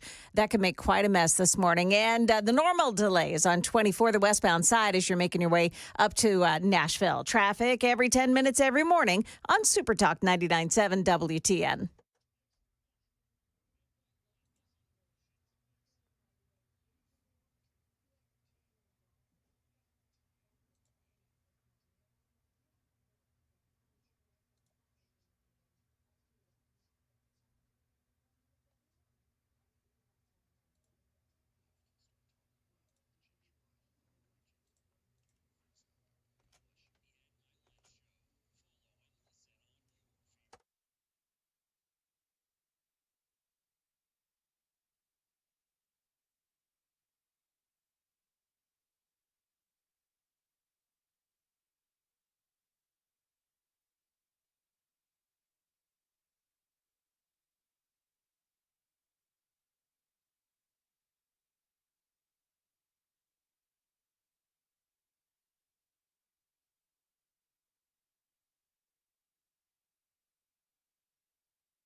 .636, Nashville's Morning News on Super Talk 99.7 WTN. Appreciate you being here. Hey, coming up in mere moments, Gavin Newsom. Some were saying that he has basically announced that he is running for president. But real quick, Joan, I want to make sure that before I get too far into this, we currently here in Nashville do not have a WNBA team. We do not. Then why did the Metro Council, in its infinite wisdom, budget a $30 million practice facility for a future WNBA team? I mean, I'm just asking a question. Taxpayer money. This is why Mayor Numbnuts wants to raise property taxes for a $30 million practice facility. Now, can I also ask this question? Like, are there currently no places where a future WNBA team could play for practice? Like, I don't know, Vanderbilt or any of the other myriad of places around Middle Tennessee where you've got colleges, you've got, high schools. But how does a basketball court cost $30 million? Now, I know. You've got training facilities. They probably got like a swimming pool in there. You got locker rooms. You got like saunas, whatever. But, okay, so a $30 million practice facility planned for a future WNBA team. Are people going to these games? I know that I've actually done these interviews with people that want to bring WNBA here to Nashville and here to Tennessee. But I don't know if people are going to these games. We don't even have an NBA team. Memphis has one, and I don't know how they draw. KGB, the Memphis Grizzlies, how do they do? Do they thumbs up? Well, yeah, go ahead and speak. Rumors have been circulating for a long time about relocation because they haven't really been viable, but they do okay. They still make money, but not as much as other teams. They're the low market. You think anybody would go to a WNBA game? Like, I know we've talked about this before. I've had the people on that wanted to bring the WNBA to Nashville. But if Caitlin Clark is on that team, yes. Otherwise, no. Caitlin Clark is once in a lifetime. Right. She is once in a lifetime. So, I don't know. $30 million practice facility also planned for a future WNBA team. They should try baseball first before basketball. Oh, absolutely. Well, women's basketball at that. I mean, no, I'm not hating on the ladies, but all I'm saying is that there's not this mad rush for people to come to a WNBA game here in Nashville. Baseball, absolutely. I would love to. Sounds do well here, so imagine. Sounds do very well here. So, anyway. Also, the WNBA loses around $10 million a year. They have not made a profit since starting in the late 90s. Okay, so I want to make sure. The WNBA loses $10 million a year, but Mayor Freddie and the Metro Council, in its infinite wisdom, wants to spend $30 million on a practice facility. Yep. I want to make sure I got that. Okay, good. They should just play at the playground next door, but whatever. All right, whatever. You know, they we don't have a Caitlin Clark or anything like that. So really, how much? I just feel like the WNBA is one of those things that the leftist media especially pushes and pushes. Oh, and yeah. pushes. Nobody cares. Nobody's buying the WNBA, just like nobody's buying the peaceful protests. Right. You see how I brought it all back around? You did, Dan. Hey, speaking of the brain trust in the media, did you hear what Rachel Maddow said? And that kind of resolve and that kind of non-violent, good cheer, I could do this forever kind of spirit, he has no idea what to do. He has no idea what to do with the sustained and growing and intractable and indomitable protest and opposition of the American people against him. And so he has decided to try to fix it by using the army. Sure. Game over, big guy. You lose. Wow.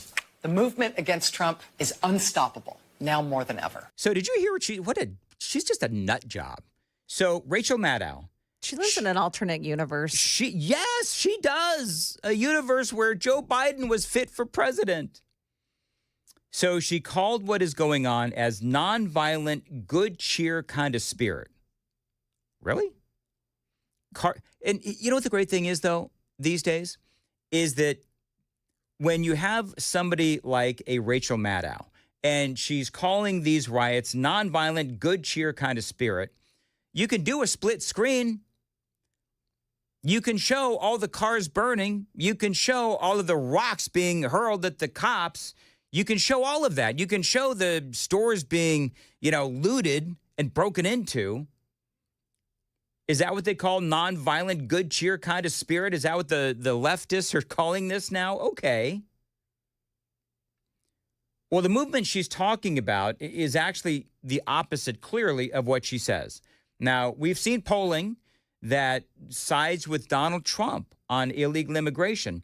He was voted in by, as everyone knows, large part, people voted on him because of the promise of mass deportations.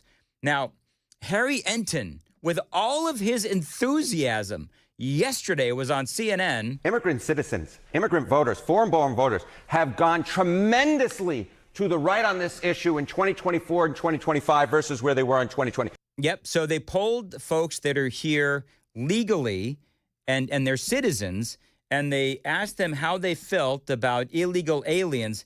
And they definitely, the Marxists, the leftists, the Democrats came out on the losing end. Legal citizens side with the American people. Legal citizens who came here, went through it the right way, overwhelmingly said that they are with Donald Trump on this. Closest to or trust more in immigration. You go back to 2020. Democrats, get this, held a 32-point lead on this issue. Immigrant voters were in the Democratic camp. Jump forward to 2024, 2025. Look at that shift, a 40-point shift to the right among immigrant voters. Republicans now lead on this issue by 8 points over Democrats, more so than any other group that I could find. The group of voters who became more hawkish on immigration were, in fact, immigrants themselves, immigrants who are registered to vote in this country. Yeah, so when they asked the questions, which party do you trust more with immigration policies, overwhelmingly, these legal immigrant citizens side with the Republicans. Back in 2020, Democrats were up by 32. Now, in 2025, Republicans are up by 8. Oh, I've got more. I've got a lot more, and it's all straight ahead, proving that Rachel Maddow is absolutely wrong about what she says regarding this tidal wave against Donald Trump. This sentiment against Donald Trump is unstoppable, Rachel Maddow says. It's actually quite the opposite. 6:45, time to check the roads on WTN.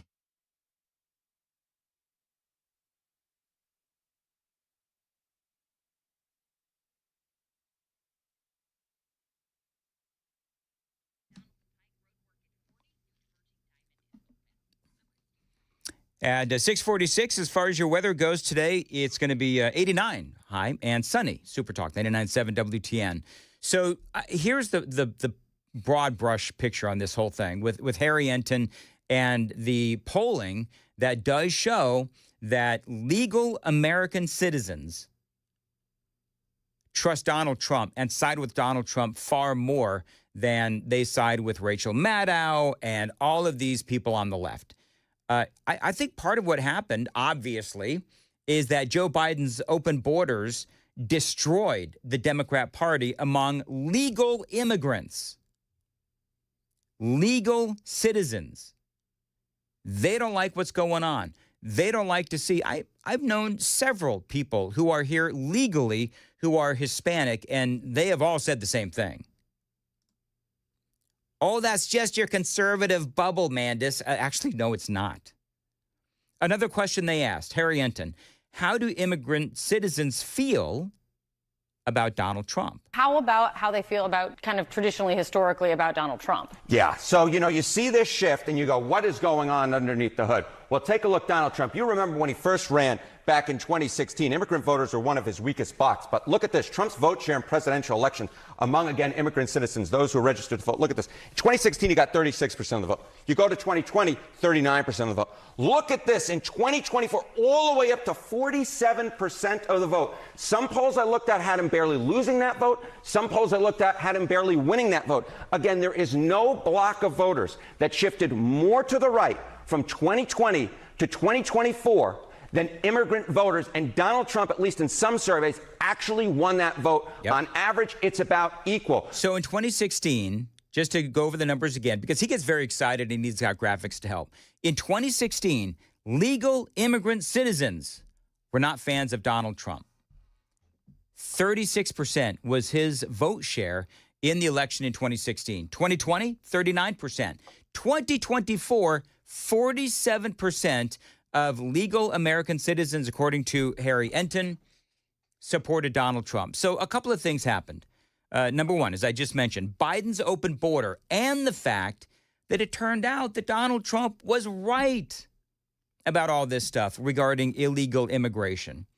And remember, and I don't know how the numbers run right now, but remember, Obama deported more people at this point, if I remember right, than Donald Trump, because Obama didn't have as much resistance.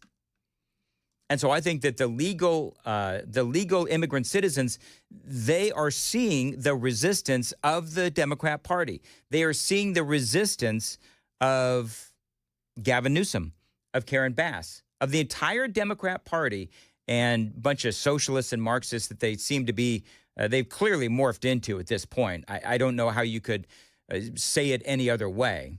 And so with all of that, how do these immigrant citizens feel about illegal aliens? The net favorable rating, immigrants who are here illegally, among immigrant citizens, again, those registered to vote. In 2020, look at this, plus 23 points on the net favorable rating. But look at where we were in 2024, minus 6 points, underwater. So immigrant citizens have become increasingly unfavorable in their views of those immigrants who are here illegally. So I think it's so important when we're talking about this debate from a political angle to separate those out who are undocumented immigrants versus those who are here legally and those who are citizens and those who are voters, because that group of voters has felt increasingly distant from those immigrants who are here legally. And so again, when we're talking about this, at least from a political angle, this is why Donald Trump feels so comfortable, because in fact, amongst the group that you would think that would be most opposed to this, in fact, they become increasingly favorable, not just towards Donald Trump, but towards a Republican point of view on immigration and becoming distant from those immigrants who are here illegally. You know, you're talking about Rachel Maddow being this whole alternate reality. And I think that the Democrats, I think that they honestly do believe that they're in the right on this issue. And during the election of 2024, that was really the prevailing opinion, is that the Democrats were literally wrong on just about everything. Now, after the election, we find out about the cover-up regarding Joe Biden, the cognitive, his cognitive decline and everything else. And it's just getting worse for Democrats. And so for Rachel Maddow, with this gleeful monologue that she had last night, where she says, oh, there's a big movement against Donald Trump. It is unstoppable. And that kind of resolve and that kind of non-violent, good cheer, I could do this forever kind of spirit, he has no idea what to do. He has no idea what to do with. Which is kind of weird, because he actually does know what to do, Rachel Maddow. He sent in the Marines, and he has sent in the National Guard. Actually, he does know what to do. Do you know who doesn't know what to do? Gavin Newsom. And we're going to talk about that and a whole lot more straight ahead. Super text line is open, 615-737-9986. Joan Jones has the news at 7. Joan. Yeah, LA's curfew is about to be lifted for today. So how effective was it overnight? Also, negotiators for the U.S. and China reach an agreement in their trade talks. We've got more about that and how it's affecting the markets this morning, coming up here at 7 o'clock on Super Talk 99.7 WTN.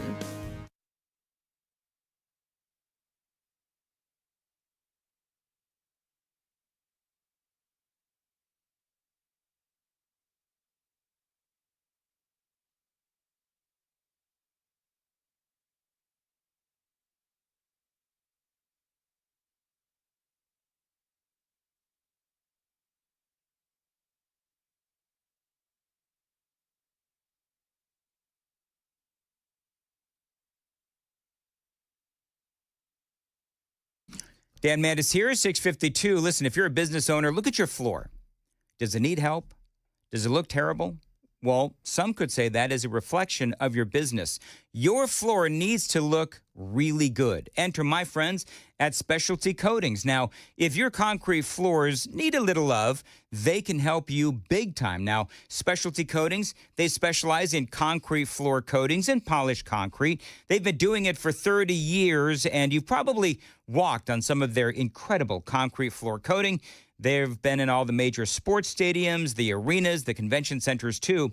You know, just last year, Specialty Coatings in Nashville, they installed over 1 million square feet of coatings for businesses across Tennessee. Now, those buildings include manufacturing, warehouses, airplane hangars, retail, and so much more.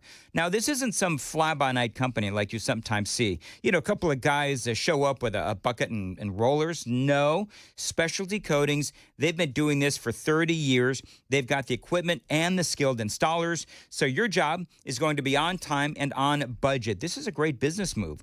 No matter how bad your floor looks, Specialty Coatings can fix it. And each project, by the way, is customized to your building and your business's needs. Call them 615-591-9491, 615-591-9491. You can also email them sales@specialtycoat.com, and that website, specialtycoat.com.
6:58, Nashville's Morning News on Super Talk 99.7 WTN. By the way, coming up, one of my favorite segments of the week, it is Wednesdays with Wilson. Brian Wilson going to be joining us, and we have a lot to discuss, including Elon's de-escalation. We have been talking about that all morning long, where the former first buddy, as he was described, has come out now, and he posted overnight that he does regret some of the posts that he made about Donald Trump. Regrets, and he wasn't specific as to which post he was referring to. I think clearly and obviously he was talking about the one with the accusations regarding Donald Trump and the Epstein files. So I think that is something we'll talk to Brian about. And also, Joan. Yes. We have some people asking what exactly is a Gore point. So, because you were talking about the Gore point there in traffic. Yes. Isn't that like the little area in a transition road where if you're going from 40 to 65 or whatever, it's that little area in the middle? It is the triangular area where two lanes of traffic merge or split, typically near on-ramps or off-ramps. There you go. Thank you, Joan. As per AI. Okay, very good. Because, AI knows everything. AI knows. They don't explain it really well sometimes. Right. But anyway, whatever. All right, very good. It is 7 o'clock on Super Talk 99.7 WTN.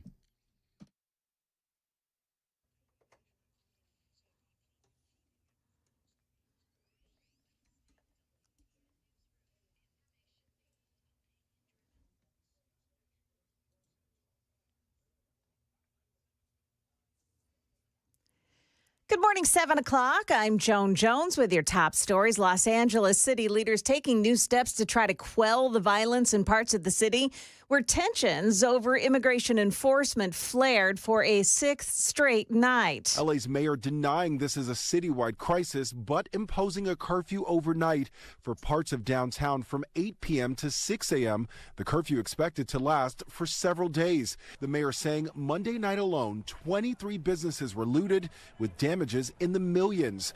ABC's Lionel Moisey reporting Senator Tom Cotton of Arkansas introducing two new bills that would increase the penalties on violent protesters who attack federal agents or for those who are in the country illegally. Are we simply supposed to overlook them because they're in a democratic city or a democratic state? You can sexually assault children as an illegal alien, but if you're standing outside a Home Depot as a day laborer, immigration authorities are not supposed to arrest you and remove you from the streets to protect innocent civilians. Now, one of the two proposed bills would immediately revoke the visas and require deportation for any foreign national convicted of a crime that's tied to a protest. The other bill increases the maximum punishment for rioting from 5 to 10 years. All three people on board a small plane that crashed yesterday in Murfreesboro were taken to a hospital and reported to be in stable condition. The pilot had been trying to land at the municipal airport when he realized he wasn't going to make it. So he tried to make it to an open field. He ended up in some trees on Clark Boulevard near MTSU.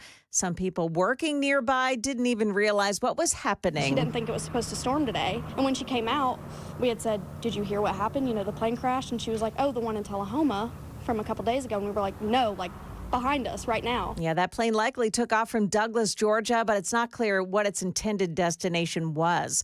A Nashville man under arrest after allegedly shooting and killing his girlfriend's relative. This happened at the Harris Townhomes in Madison around midnight last night.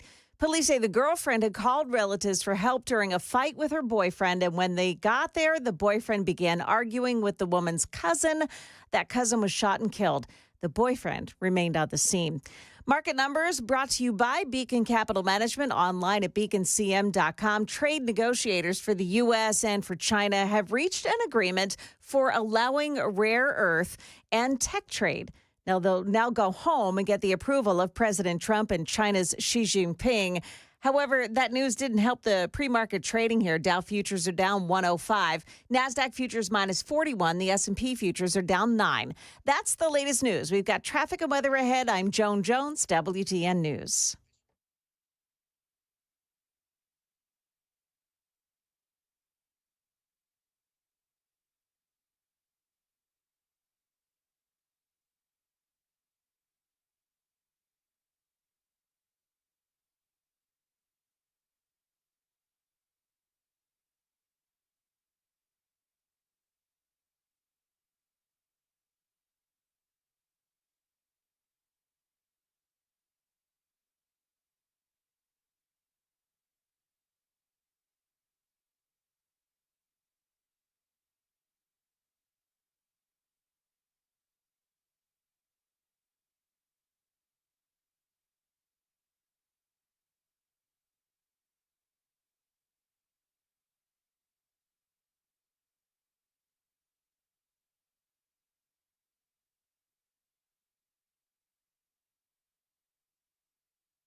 Well, got a problem this morning in Glencliff. This is on the westbound side of 24 under Briley Parkway South, exit 54. There's a crash, and it's taking out 2 right lanes right now. That'll slow things down. Talbot's Corner, the crash is in the Gore. It's 2 cars and a tractor trailer, and it's blocking the Gore at 65 southbound at I-24. And, of course, you've got Bonnaroo starting this week, so exit 111 on 24 as you head to eastbound. That's going to be a mess. Westbound, same spot this morning. It's going to be a mess as more campers show up. Traffic every 10 minutes every morning on Super Talk 99.7 WTN.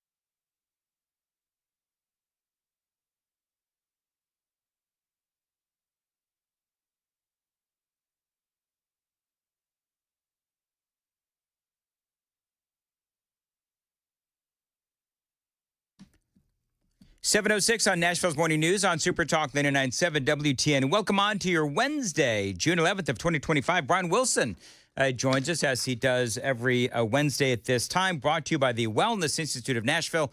Brian, always great to have you on. And were you surprised to see that Elon Musk seemingly put out an olive branch to Donald Trump, saying that he regretted some of the posts that he made? Yeah, I was not surprised. I figured it would eventually happen. Somebody, the thing about Donald Trump and Elon Musk is you got 2 guys, and there are very few people around them who can say, maybe that's not a good idea. There's nobody who does that for these guys. I mean, these guys are used to doing what they want to do, and they are very similar in many ways. And so for them to eventually have a falling out, I don't think was a big shock.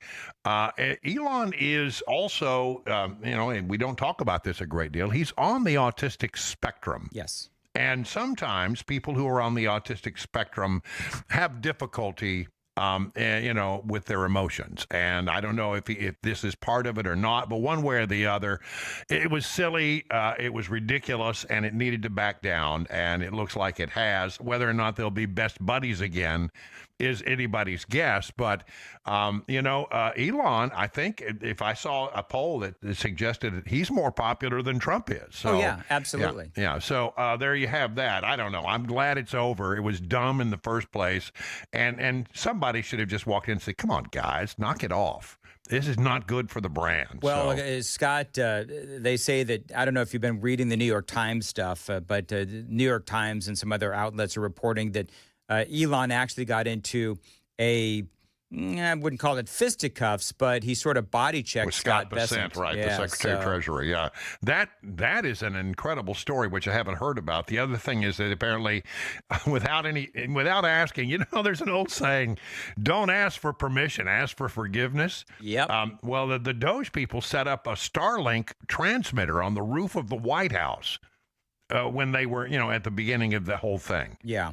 Because they felt like we don't have the kind of bandwidth that we need. Mm-hmm. I don't know. They didn't check with anybody. And so, there's some of that kind of stuff that's going on. Look, these are people who think outside the box, and we knew that about both of them. And I'm glad that we have people who think outside the box, because I think if you look at what's going on, it's a distraction from the fact that the right is winning in a very big way. I mean, Trump is making progress with China. Yep. He got a couple of great court rulings yesterday with regard to tariffs and immigration, and and even this thing in L.A. Again, the Democrats have taken on the 20% position, and Trump is seen by the majority of Americans as having done the right thing by sending in troops. So once again, I see a lot of winning here, and that whole fight between Trump and Elon Musk was a distraction from the fact that we really have a lot of good things to talk about. You know, Brian, we have the mayor of Los Angeles, a woman by the name of Karen Bass. I would describe her by taking the B out of her name. And one of the things that she said yesterday in announcing this curfew is she acknowledged that there's a whole bunch of businesses that were looted and destroyed on the first night or two of these riots in Los Angeles. Well, okay, but then roll the tape. She has been saying that these are peaceful protests for the last many days. Yeah, So I know. it's like, do you hear yourself? Yeah, I know. They always want to try to put the best face on it, and they're just completely upset by the fact that Trump has sent in federal troops. Federal troops, as far as I can tell, have laid back, have not engaged. They have surrounded the federal buildings. And that's their main role. And so far, the real action has been between the protesters and the LA Police Department, maybe the Sheriff's Department in some degree. I haven't seen a lot of federal activity out there. It's probably there, but I haven't seen a great deal of it. And so, she was wrong to suggest that it's a bad idea to try to protect. Trump, learned his lesson, I think, on January 6th. When he offered national troops and they declined. Yep. And I think he just decided, I'm never going to be put in that position again. I think he has the authority to do it. I think the courts are going to rule that way, and that this is well within his purview as president of the United States. So on Friday, to that end, on Friday, we have, of course, as you know, Kilmar Abrego Garcia. He has got a court date for Friday. He is, of course, back in Nashville. So there's going to be some protests on Friday. On Saturday, you also have the No Kings rallies or protests where they're protesting President Trump, and the military parade as they celebrate Flag Day, the Army's birthday as well. And they're calling that, again, No Kings Day. Do you think these two things, you think they're going to get violent? Well, I don't know. I wouldn't want to predict that they're going to be violence, but let's say this: I wouldn't be surprised if we have some problems Friday and Saturday. And let me say this: when you look at what's going on in L.A., you have to understand that this is not some kind of spontaneous grassroots outcry. This is a highly organized by the left, and they're going to do this. Well, they're already doing it in places like Austin, New York, Dallas, Chicago, and I think we're going to have our dose of it on Friday. You remember the last time we had the BLM protest, they turned into the BLM riot, and they tried to burn down the courthouse. And so I don't think that my personal feeling is that the leadership of the police department did not do the right thing in protecting the city from what turned out to be a very ugly affair. They didn't have a good plan. They laid back. They didn't move in until the last second. Yep. By that time, they were trying to set fire to the courthouse. They were trying to set fire to downtown. There was even an attempt to set fire to the Ryman, and they didn't account themselves, I think, very well with the planning that they had there. And I think that was the leadership saying, we don't want to escalate the thing, but by pulling back, it escalated. So I think that when you look at what's going on in LA, you have to understand this is the people that are out there protesting in LA. Mm-hmm. They are not illegal aliens. No. I mean, let me just if you're an illegal alien, that protest is the last place you want to be. Yeah. Because you're going to get arrested if you go down there and your papers are not in order. And so, this is organized by the left. This is the anarchists, and they like to stir problems. And, it would not shock, stun, or amaze me if we see, that kind of activity on Friday and Saturday here in Nashville. My question, and the thing I'm wondering is, are the State Patrol, are they going to pre-deploy? I hope they do.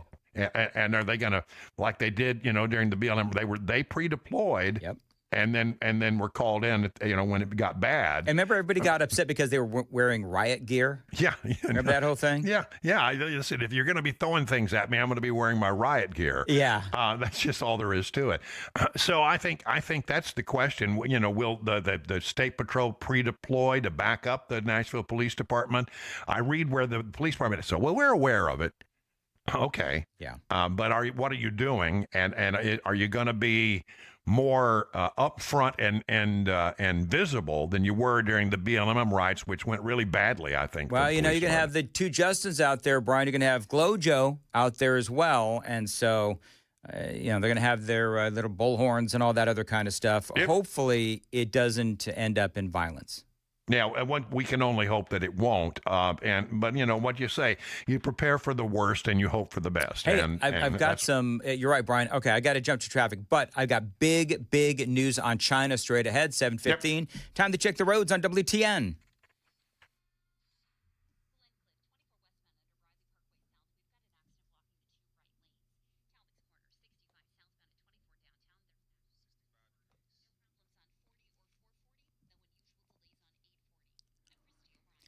Weather today, a high of 89 and sunny. Appreciate you listening to Nashville's Morning News. Donald Trump commenting, our deal with China is done, subject to final approval with President Xi and me. He says, and I'm reading this for the first time, he says, full magnets and any necessary rare earths will be supplied up front by China. Likewise, we will provide to China what was agreed to, including Chinese students using our colleges and universities, which has always been good with me. He also says we are getting a total of 55% tariffs. China is getting 10%. He says the relationship is excellent. Thank you for your attention to this matter. And I guess that was posted just a few minutes ago. So I would expect anyway that now the futures, the markets aren't open yet, but the futures, I would assume they're going to skyrocket over this. What do you think? Well, this is a very good development. And again, this was probably the most difficult of the trade deals to try to negotiate. And it looks like that Trump and Xi have come to some kind of agreement. I think there's still some T's to cross and I's to dot, and things could still fall apart. But it feels pretty good.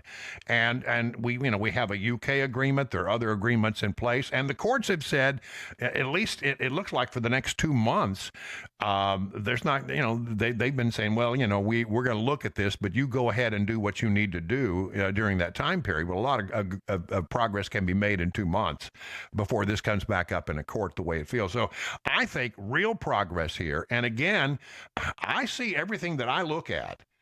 It tells me that, with the tariffs that are going to be in place and the trade deals that are going to be going, the whole goal was just to get people to the table and renegotiate what have been some very bad trade deals for the United States.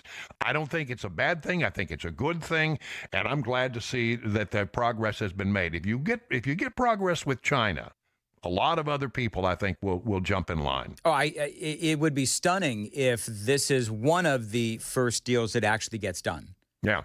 That apparently Trump is going to go to China or Xi is going to come to the United States. That is a big dog deal. That doesn't happen every day. And it'll be interesting to see whether or not that relationship is going to be. It's in our best interest to have a better relationship with China. Yep. Because, quite frankly, the last thing we want is for China to go off and do something stupid in Taiwan. And I think we have a better chance of avoiding that if we have a better relationship with China. Well, I think it's keep your enemies closer. Yeah. I think that's part of what's going on. All right, real quickly. We do have Gavin Newsom, and you know that he made a big speech last night, Brian. And a lot of people are actually saying that Gavin Newsom, this was almost like a speech that one would make if they're getting ready to launch a presidential campaign. Listen to this. Look, this isn't just about protests here in Los Angeles. When Donald Trump sought blanket authority to commandeer the National Guard, he made that order apply to every state in this nation. This is about all of us. This is about you.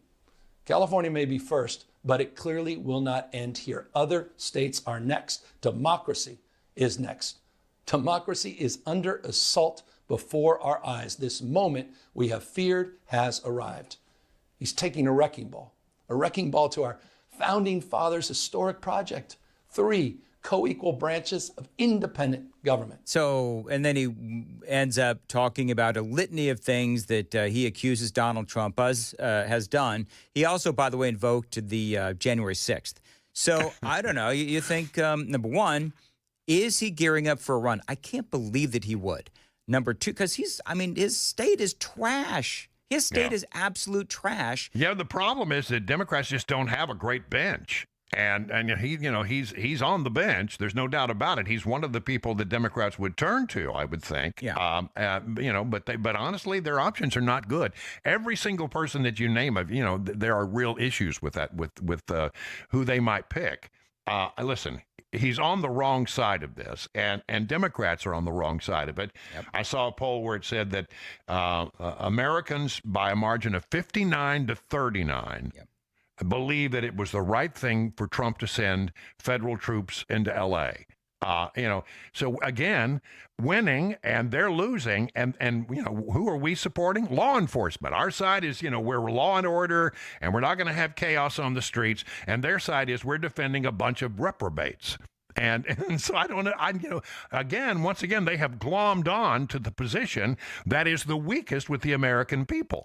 You're right.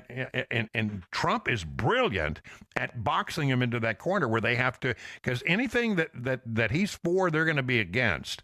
And the thing is that a lot of things that Donald Trump is for, the American people are for. And a lot of things that the Democrats are for, the American people are not for. So, this is they're just going down the road to ruin. And Donald Trump has been brilliant at boxing them in and forcing them to take the unpopular position. All right, Brian, thank you very much. As always, we got like a minute left. You got anything else you want to talk about? You want to talk about Ed the Zebra? Got any thoughts on Ed? I thought it was great fun to watch the zebra thing and all the memes that took place. And, what an amazing thing to, pluck this little zebra up with a helicopter and deliver him in a net. That was quite bizarre. But, it was fun to watch for a while. And we need a break every once in a while with some silly story that catches everybody's attention. And this was one, and I enjoyed it immensely. All right. Brian, as always, great talking to you. Have a great rest of week. And we'll talk again in a week, if not sooner. I just want to say I'm going to be filling in for Chris Hand on Friday at 9 o'clock when this whole thing is supposed to kick off in downtown Nashville. So it's going to be interesting to watch. I happen to know, Brian, that there's at least one, maybe even two WTN talk show hosts that are going to be down there. Good. Well, then I'll have people calling in, no doubt. All right, very good. 722 on Nashville's Morning News on Super Talk 99.7 WTN. Joan Jones is in the WTN newsroom. Joan, what's coming up? Yeah, got an update on that fire that appears to have destroyed a downtown parking garage. Also, Elon Musk says he got it all wrong with President Trump, or at least parts of what he tweeted. We'll tell you what he tweeted overnight. All of that and more coming up here at 7:30 on Super Talk 99.7 WTN.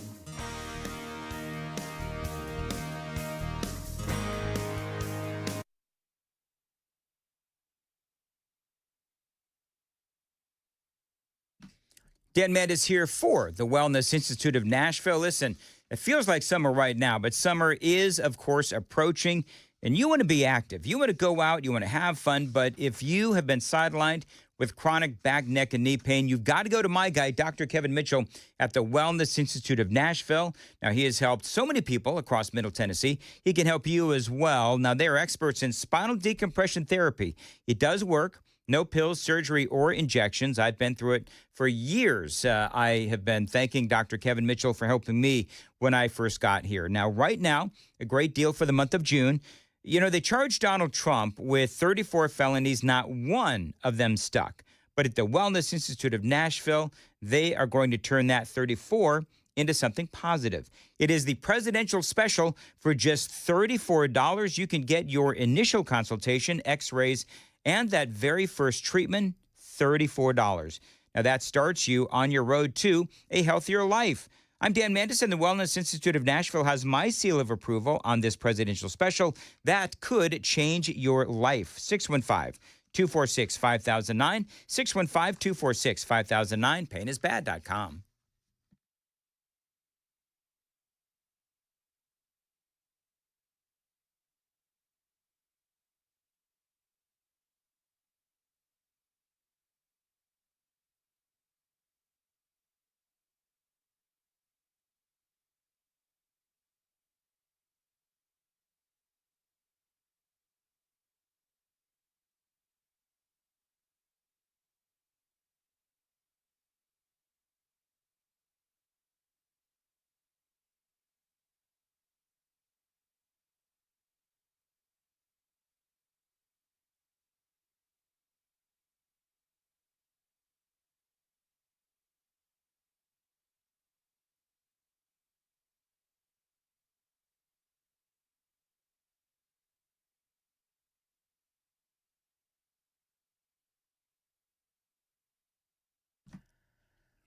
725. Dan Mandis here for my friends at Window Nation. Hot weather is here, and we've got some great savings for new windows from my friends at Window Nation. This is my window company, by the way. It is their semi-annual sale. It is going on right now, and that means that you can buy 4 windows. You can get 4 windows free, and you buy a whole house full of windows, and you get a free entry door. That's right. Now, you save money on the purchase and the install from Window Nation, and you save for years to come because Window Nation's windows, they are energy efficient. As a matter of fact, they have some of the best insulated windows the money can buy, and their prices are a lot better than the expensive guys. Now, at Window Nation, they've got a 96% customer satisfaction rating. They've got over 45,000 5-star reviews. Now, don't forget that great deal. You buy 4 windows, you get 4 free, and you buy a whole house full of windows, you get that free entry door. WindowNation.com is the website. WindowNation.com, 866-90-NATION, WindowNation.com.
$7:29 on Nashville's Morning News on Super Talk 99.7 WTN. So, Joan, a couple of things. Yeah.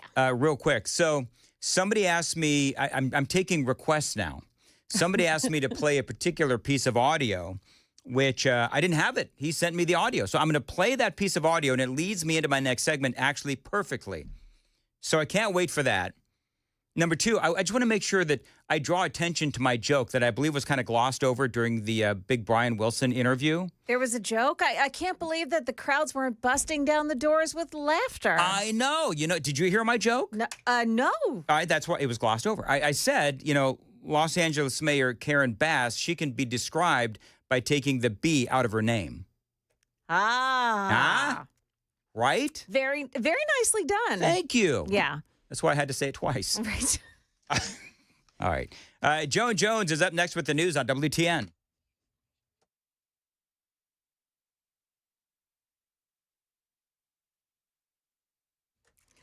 Good morning. It's 7:30 and I'm Joan Jones with your top stories. They're still working that accident this morning on 24, the westbound side under Briley Parkway South. That's exit 54. The crash takes out just one right lane now. It's an improvement over what it had been. Nashville's main public library remains closed until at least Sunday after that parking garage fire early yesterday that led to the partial collapse of the structure.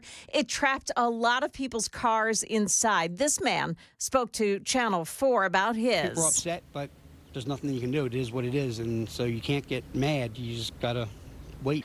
Yeah, so far structural engineers have not said it's safe to go back inside, so all of the entrances have been blocked off. There's renewed attention to pedestrian safety in Germantown after an elderly woman was hit and killed while in a crosswalk over the weekend. Metro Council member Jacob Cupin spoke to WSMV4 about the plans to improve road crossings. We're looking at raised crosswalks. Raised crosswalks are great because they serve multiple purposes, right? They identify the crosswalk and they also act as traffic calming measures. Flashing signs are also being considered in that area. Preparations underway for this weekend's military parade in Washington, D.C., where President Trump says he wants to celebrate an important military milestone. Here's ABC's Perry Russum. Sources say mounted rocket launchers will be on display, along with 6,000 soldiers and a 50-aircraft flyover.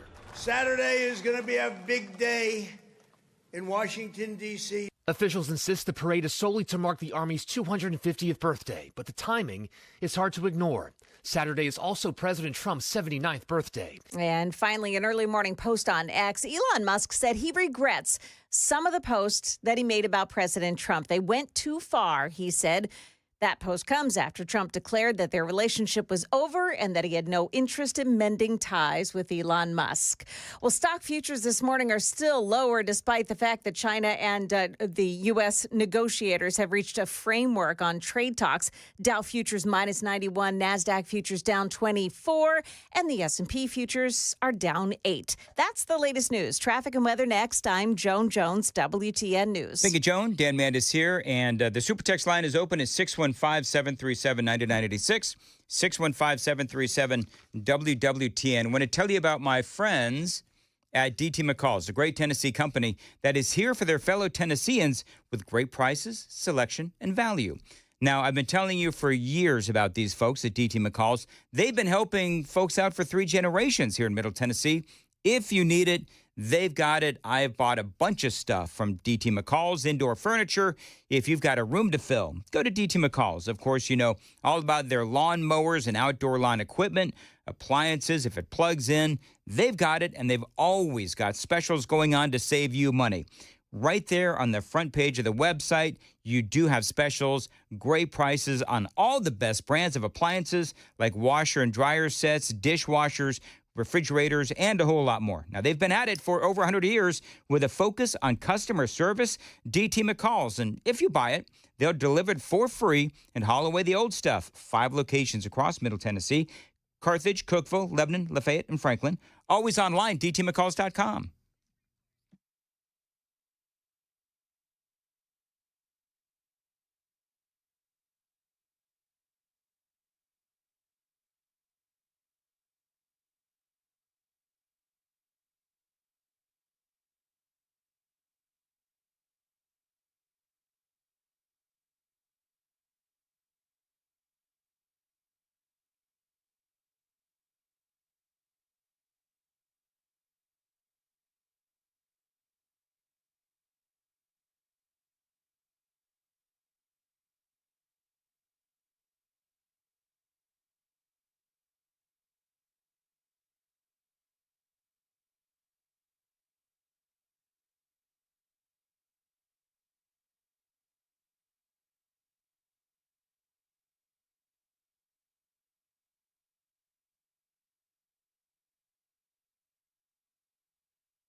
In Gallatin, there's a crash this morning. It's on Highway 109, and it's in both lanes, the north and southbound at Peach Valley Road.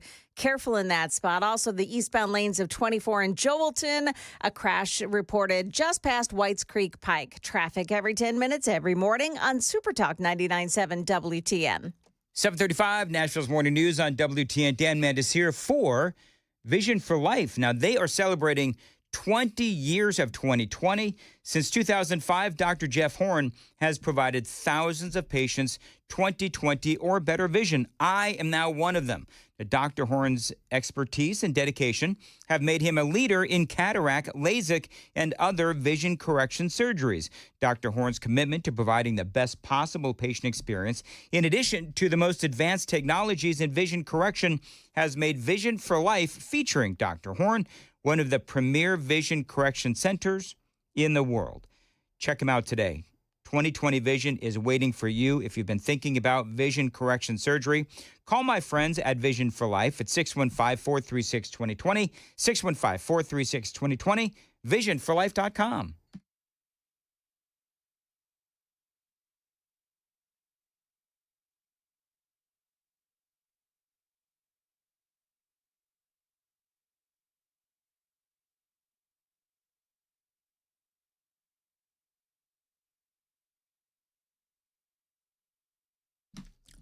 .36 on Nashville's Morning News on Super Talk 99.7 WTN.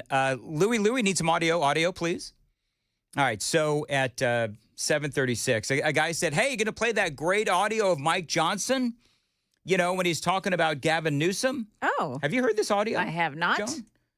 All right, so I've got it. I need to do a couple of other little teeny-weeny things, and there we go. Okay, so this is Mike Johnson, Speaker of the House, talking about Gavin Newsom. That's not my lane. I'm not going to give you legal analysis on whether Gavin Newsom should be arrested, but he ought to be tarred and feathered. I'll say that. I mean, look, he's standing in the way of the administration and the carrying out of federal law. I mean, he's right. Mike Johnson, rare moment of clarity for the Speaker of the House. So there is that. And let's be honest. I was talking to Mike Johnson about it as well. Talking to Brian Wilson about it, not Mike Johnson. So Mike Johnson is a friend of mine.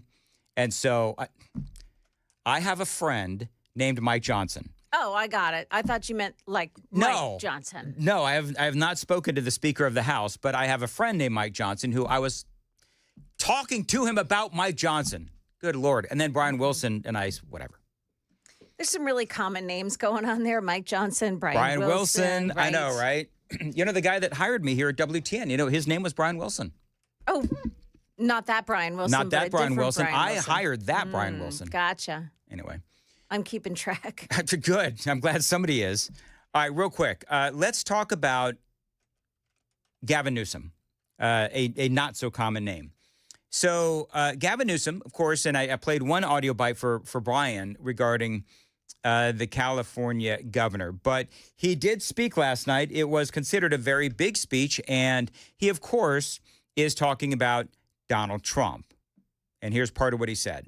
What's happening right now is very different than anything we've seen before. So, yeah, that is certainly true. This is different. And the reason why it's different is because of your party and the exasperating influx of illegal aliens and gang members. So, yeah, what's happening right now is unprecedented. Then he gets into Donald Trump. Donald Trump, without consulting California law enforcement leaders, commandeered 2,000 of our state's National Guard members to deploy on our streets illegally and for no reason. This brazen abuse of power by a sitting president inflamed a combustible situation, putting our people, our officers, and even our National Guard at risk. That's when the downward spiral began. No, actually, no. The downward spiral began when your party, under Joe Biden, opened up our borders. That's when the downward spiral began. And I do believe that the president of the United States, Donald Trump, does have every right to mobilize the National Guard. Bottom line is, and we're talking to Brian about this, the bottom line is that you are advocating for zero law and order. And as I said to Brian, I love how you have the mayor of Los Angeles, Karen Bass, acknowledging that in the first 2 or 3 days of all of this, you did have a lot of vandalism. You had businesses that were burned and so forth. And so you just spent the last 6 days saying that these were peaceful protests. Well, now you're admitting that they were not. I mean, no wonder your party doesn't know the difference between a man and a woman. You can't even tell between law and order and mass chaos. Here's more from Gavin Newsom. By the way, people are saying this was a presidential speech. He's getting ready to start some sort of a presidential run. Donald Trump, without consulting California law enforcement leaders, commandeered 2,000 of our state's National Guard members to deploy on our streets illegally and for no reason. This brazen abuse of power by a sitting president inflamed a combustible situation. Isn't that so weird? So Joan, I'm trying to follow the logic. So the appearance and the presence, according to Marxist Democrats' logic, the appearance and the presence of the National Guard is actually what caused the violence. It's insane. Right? It's insane. Yeah. It's like, I made this comparison earlier.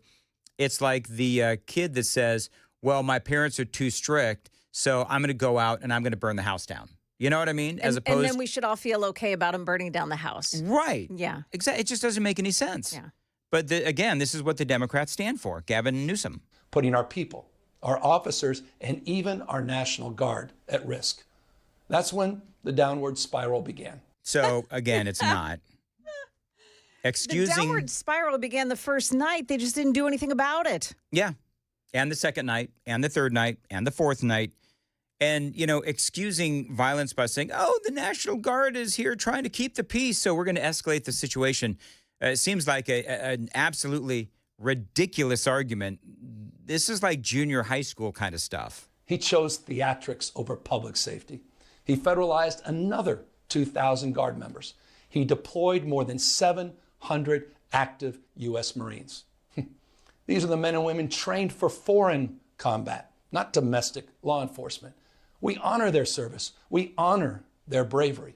But we do not want our streets militarized by our own armed forces, not in L.A., not in California, not anywhere. I mean, here's the deal. Americans don't want to see anarchy and chaos in the streets either, Governor. So what he said, this whole speech, and it was like 9 minutes long, and so I've pulled out the high points or the low points, but the whole speech, it was full of, these are immigrants and, they're the best of us, all of these kinds of things that Democrats say when you have Republicans that are trying to maintain some semblance of law and order. And it's almost like he's more worried about the military and their presence, whether we're talking about the Marines, whether we're talking about the National Guard. But Newsom it's like he's more worried about the presence of the military than he is about the destruction to his city. Trump and his loyalists, they thrive on division because it allows them to take more power and exert even more control. And by the way, Trump, he's not opposed to lawlessness and violence as long as it serves him. Wait for it. What more evidence do we need than January 6th? There you go. January 6th.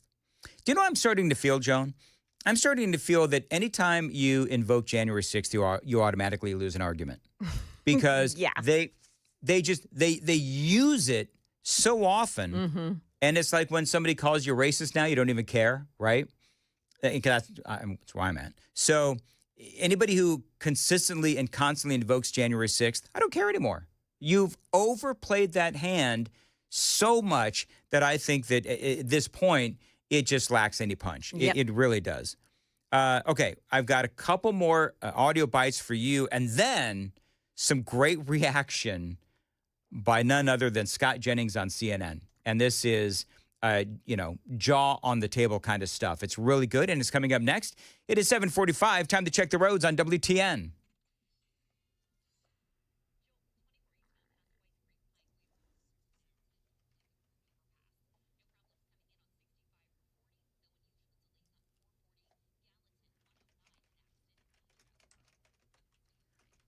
746 on WTN. As far as your weather goes today, high of 89 and sunny. Appreciate you listening to Nashville's Morning News on Super Talk 99.7. So just a couple more bites, because I have just one more audio bite from Gavin Newsom, and it's where he says that democracy is at stake. Look, this isn't just about protests here in Los Angeles. When Donald Trump sought blanket authority to commandeer the National Guard, he made that order apply to every state in this nation. This is about all of us. This is about you. California may be first, but it clearly will not end here. Other states are next. Democracy is next. Democracy is under assault before our eyes. This moment we have feared has arrived. He's taking a wrecking ball to our founding fathers' historic project. 3 co-equal branches of independent government. Where was all this concern for democracy when 20 million illegal aliens were crashing our border? Anyone? And when a man who was running for president kept being charged and taken to court.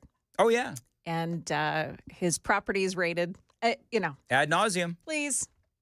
Lawlessness, of course, when Laken Riley was murdered, Rachel Marin was murdered, or the countless others that have died because of illegal alien criminals in our country. And I love this because as Gavin Newsom is talking, I was watching this on Sean Hannity. So as Newsom is talking, remember we were talking earlier, Joan, about the split screen? Yeah. As Newsom is talking, Hannity on the left-hand side of the screen, he's got all of these illegal alien criminals that were either wanted or had been arrested. We're talking about murderers and rapists, people who have assaulted, raping of children, all of that. So Newsom is talking about how, great it is that we have all of these migrants here, which is, whatever. But clearly you have people here that are illegal and they also are violent criminals, which is something that the Democrats clearly don't want to talk about. And so following the speech, Scott Jennings, the only reason to watch CNN, he said, that was the launch of a presidential campaign. It's amazing to me. First of all, this guy's the governor of a state, and it has got one of its most important cities burning on his watch, and he's out here launching a presidential campaign. I mean, there's no other way to listen to what happened and not conclude that he just launched his presidential campaign on top of this lawlessness that's going on in California. Yeah, and, the thing is, this is Gavin Newsom's, Joe Biden, this is the Democrats' fault. I was going to blame Gavin Newsom. He presides over a sanctuary state, and he has been trying to make this into even more of a sanctuary state. California, they give, if I remember right, they do everything and anything they can to try to encourage illegal immigration to his state. And so, you can blame Gavin Newsom for what's happened to California. You can also blame the city councils all across the state as well. It goes on and on. I don't need to explain to you for the 1,000th time why California sucks. Scott Jennings, though, did give some very specific examples in the speech regarding Gavin Newsom. He governs a failed state. He sits atop of a failed state. And he sits, I guess, at the leadership right now of a political party that's wanting to coddle the illegal invasion of our country that's causing what's happening. It's not particularly controversial for Donald Trump to enforce federal law, our immigration laws, and yet to Democrats and to Gavin Newsom, it's an affront to them for the President of the United States to enforce federal law. I mean, he went down a litany of things that have nothing to do with what's happening in California. All that's happening in California is that a bunch of foreign nationals have occupied large swaths of the United States. One city is burning, and the President of the United States is trying to bring order. That's all that's happening. And we get this litany of complaints from Gavin Newsom about everything but how much the Democrats in California have failed. I don't think it's going to resonate with the American people. I think it's going to look opportunistic, and people are going to wonder, why in the world is the governor of California complaining about Harvard when one of his cities is on fire? Exactly. Now, Jennings is right. Newsom went far and beyond. This is why I believe that, he was probably going to use this as a launching pad to run for the presidency, because Newsom went far and beyond just talking about illegal immigration. He also spoke about, and because, by the way, illegal immigration, it is a losing issue for the Democrats. But to provide some context as to what Jennings just said, this is Gavin Newsom going personal and going random against Donald Trump. This is a president who in just over 140 days has fired government watchdogs that could hold him accountable for corruption and fraud. He's declared a war on culture, on history, on science, on knowledge itself. Databases, quite literally, are vanishing. He's delegitimizing news organizations, and he's assaulting the First Amendment. And the threat of defunding them, at threat, he's dictating what universities themselves can teach. He's targeting law firms and the judicial branch that are the foundations of an orderly and civil society. You know, the funny thing is, Joan, like every single one of those things that Gavin Newsom said right there, there is a very easy answer and a more rational side to those discussions from our side. So for Gavin Newsom, it's like, okay, so please, Lord, please, I would love to see a J.D. Vance, Gavin Newsom run. Ooh. In 2028. J.D. Vance would mop he would the floor with them, absolutely. honestly.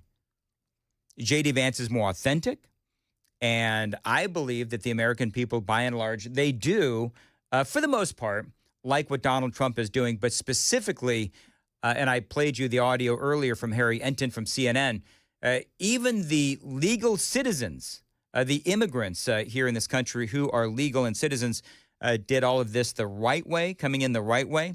They are even Team Trump, and they will be Team Vance as well. It is 7:52. On Nashville's Morning News, Joan Jones has the news at 8 o'clock. Hey, Joan.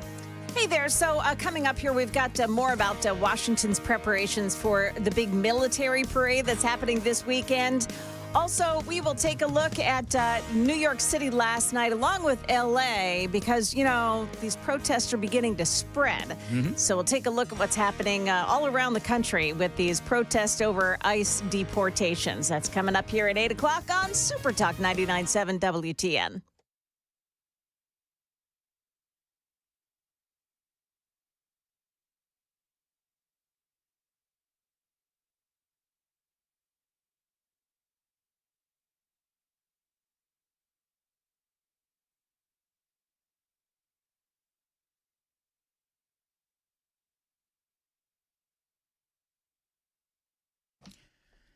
Dan Mandis here, 7:53. And listen, if you own a European car, maybe a BMW, an Audi, a Mercedes-Benz, a Porsche, any European car, there is a great place for you to have it fixed and serviced, Renstall. Now, they do specialize in all and only European cars, and they've got the best technicians, the latest and greatest diagnostic equipment. They are dedicated to customer service.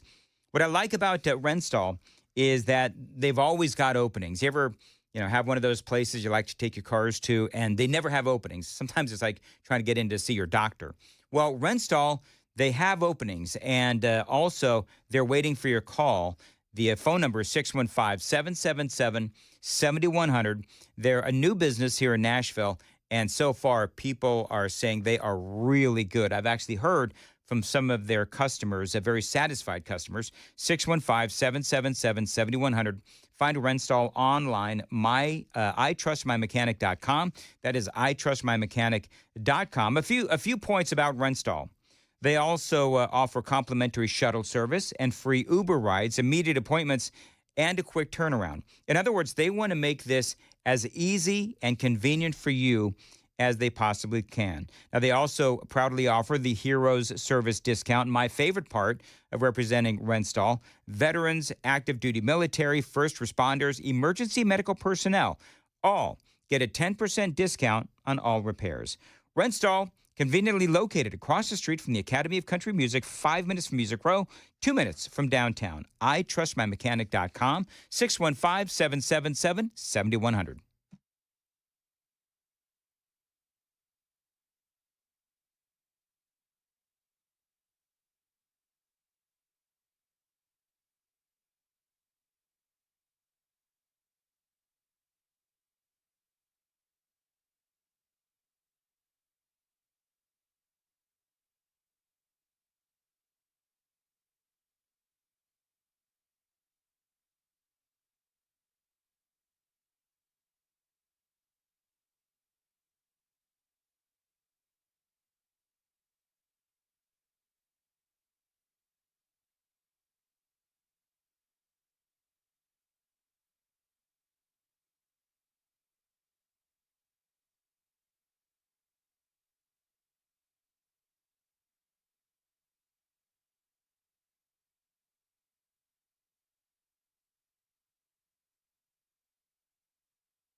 Well, I see a lot of long faces over there on CNN, Joan. Holy mackerel. Oh, yeah. It's almost like all of their dire predictions and their doom reporting turned out to be completely fake news. Yep. Inflation. This is the headline from Axios, and I know you've got the numbers. Inflation slowed in May despite tariffs, according to the CPI, the Consumer Price Index. It only rose 0.1% month over month. I'm so confused because they were expecting. Oh, I mean, really, people far smarter than me, and that doesn't take much. Nobody. But people far smarter than me were like, "Oh my gosh, inflation is going to go through the roof because of these tariffs." Remember, nobody was going to be able to afford a car anymore. That's exactly right, Joan. Ever again. Mm-hmm. Yeah. Turns out it slowed in May despite the tariffs. Consumer Price Index shows. I love it when a plan comes together. All right, very good. Yeah, I'll have more on that coming up in the news, too. Oh, by the way, some Andy Ogles news for you as well. It is all straight ahead. Yep, Nashville's Morning News on Super Talk 99.7 WTN.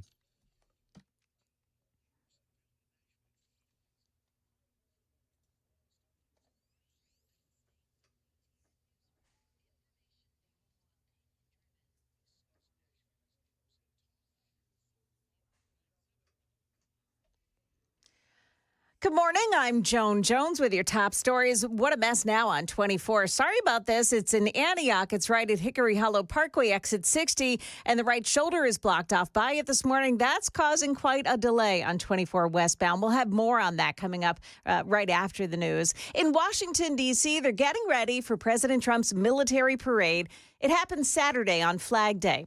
It's also President Trump's birthday. Tanks are rolling towards Washington ahead of the president's military parade this weekend. Trump with this warning to anyone who might show up to protest. If there's any protester wants to come out, they will be met with very big force. Trump not differentiating between violent and peaceful protesters. There are protests planned around the country for the day of the parade. That's ABC's Mary Bruce. Now that parade is featuring tanks, fighting vehicles, mounted rocket launchers, 6,700 soldiers, and a 50 aircraft flyover. Now, despite steps that were taken by city leaders to discourage gathering on Tuesday night, it was a sixth night of protests in L.A. LA Mayor Karen Bass issuing a curfew for downtown L.A. that could last several days, hoping it'll stop vandalism and looting of businesses. Law enforcement will arrest individuals who break the curfew, and you will be prosecuted.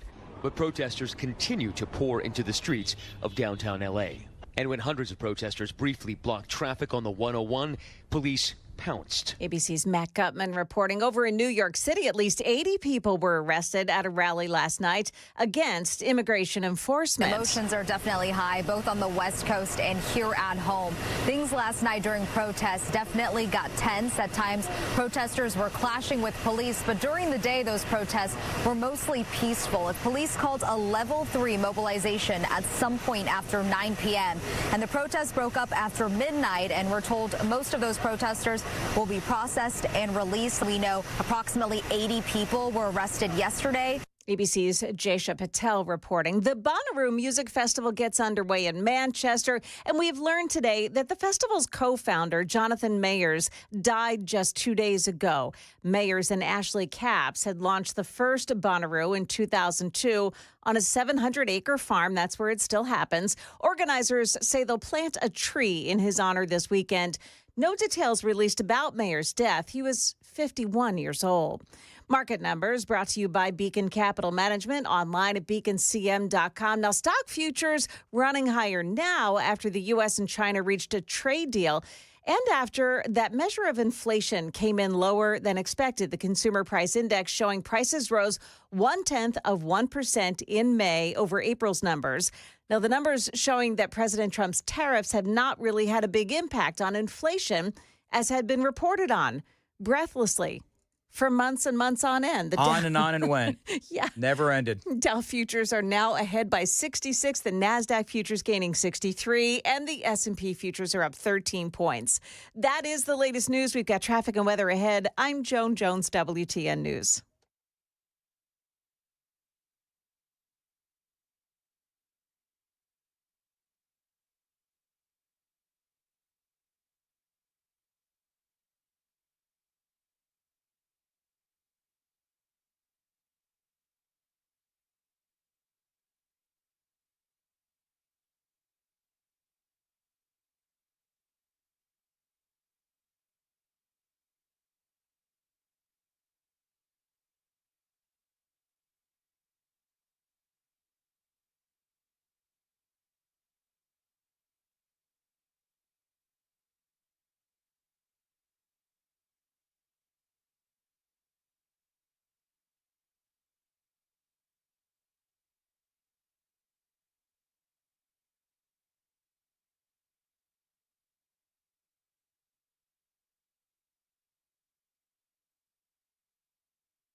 Okay, in Gallatin, Highway 109, both directions at Peach Valley Road. Watch for a crash. There is a crash on 24 westbound in Antioch. It's right at Hickory Hollow Parkway, and it's taken out the right shoulder, causing a big delay there. Also in Donaldson on Lebanon Pike, west of Stewart's Ferry Pike, an accident involving some injuries. You've also got an accident eastbound lanes in Joelton. This is Whites Creek Pike area. And in Paragon Mills, too, a crash at Harding Place west of Recovery Road. Traffic every 10 minutes every morning on Super Talk 99.7 WTN.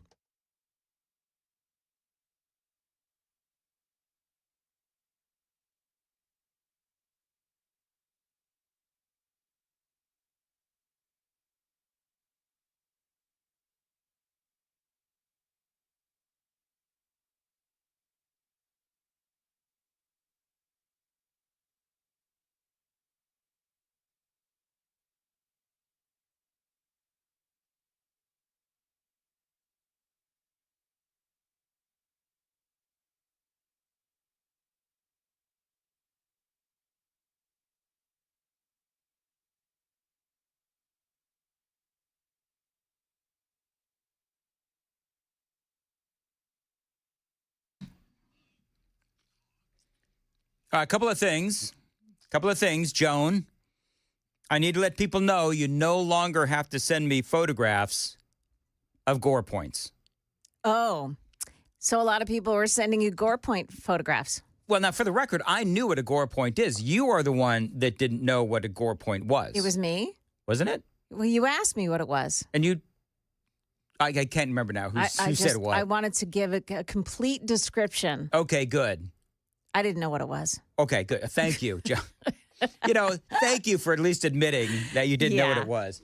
I was surprised, though, that, here in such a conservative state that they decided to name the Gore points after former Tennessee Senator Al Gore. It's because we all drive all over them and cut across them. It wasn't named after Al Gore. You don't think? No, because you have Gore points in other places, too. Oh, I see. Yeah. Hey, there's one Gore point that I drive across every single day, and I just realized you could get a ticket for doing that. Oh, yeah, you can get a ticket for that. Absolutely. Huh. But if it wasn't for the Gore point, do you know how many highways I'd be on that I'm not supposed to be on? Many, actually. All right, moving right along. I thought my joke was funny, but clearly not. I was supposed to laugh. That's okay. Don't bother. Don't bother. It's cool. It's cool. You must be used to it by now. Oh, I'm absolutely used to it. The Andy Ogles news. You ready? Ready. Headline from Axios. I think this is from this morning, June 11th. Yep. National Democrats are going to target Representative Andy Ogles' seat. Now, there are a lot of folks out there that are saying that, and I know a couple of names that I'm not going to mention, but that are considering a primary run against Ogles. So, good conservatives and so forth. The National Democrat Party are going to put money towards ousting Andy Ogles next year if he runs for re-election. They say it's an unprecedented move in recent Tennessee political history for the Democratic Congressional Campaign Committee to target a House Republican because, of course, we're very conservative. And Andy Ogles is very conservative, but as everyone knows, he's had some issues. They say that Ogles has tacked far to the right in the gerrymandered district that includes about a third of Nashville clumped together with conservative suburbs and hyper-conservative rural areas. His time in Congress, they say, has been defined by loyalty to the president, as well as campaign finance scandals, which we've all talked about. So his loyalty to the president, I do find it kind of funny that in Axios, it feels like they're going down the road of his loyalty to Donald Trump is some sort of a negative. Oh, yeah. Well, they always say, I think somewhere I played, it was Gavin Newsom. When Gavin Newsom said Donald Trump and his loyalists, right? Like it's some sort of a bad thing. First of all, I myself am not a loyalist to Donald Trump, but I'm a loyal to the Make America Great Again philosophy and the values therein. That's what I'm loyal to. But here's the deal. I would rather have a bunch of people around Donald Trump that are loyal to the cause of loving America than what we saw in Joe Biden's term, where you had a bunch of people way too loyal to Joe Biden, so loyal that they hid the fact that he was losing his ever-loving mind. So there's that aspect of it too. But anyway, basically the bottom line is what they're going to try to do is they're going to try to flip that seat. So now the question is, what Democrat, even let's say that Ogles goes through a primary, and let's say some other Republican wins. Do you think a Democrat could win that seat? I don't know if they could. If there was a single Republican who was most vulnerable, it would probably be Andy Ogles, though. It is. And I would agree with you. Because I think he lost a lot of conservatives when he came out with the third term for Trump. Yes. Yes. I think I was like, dude, really? You know what I mean?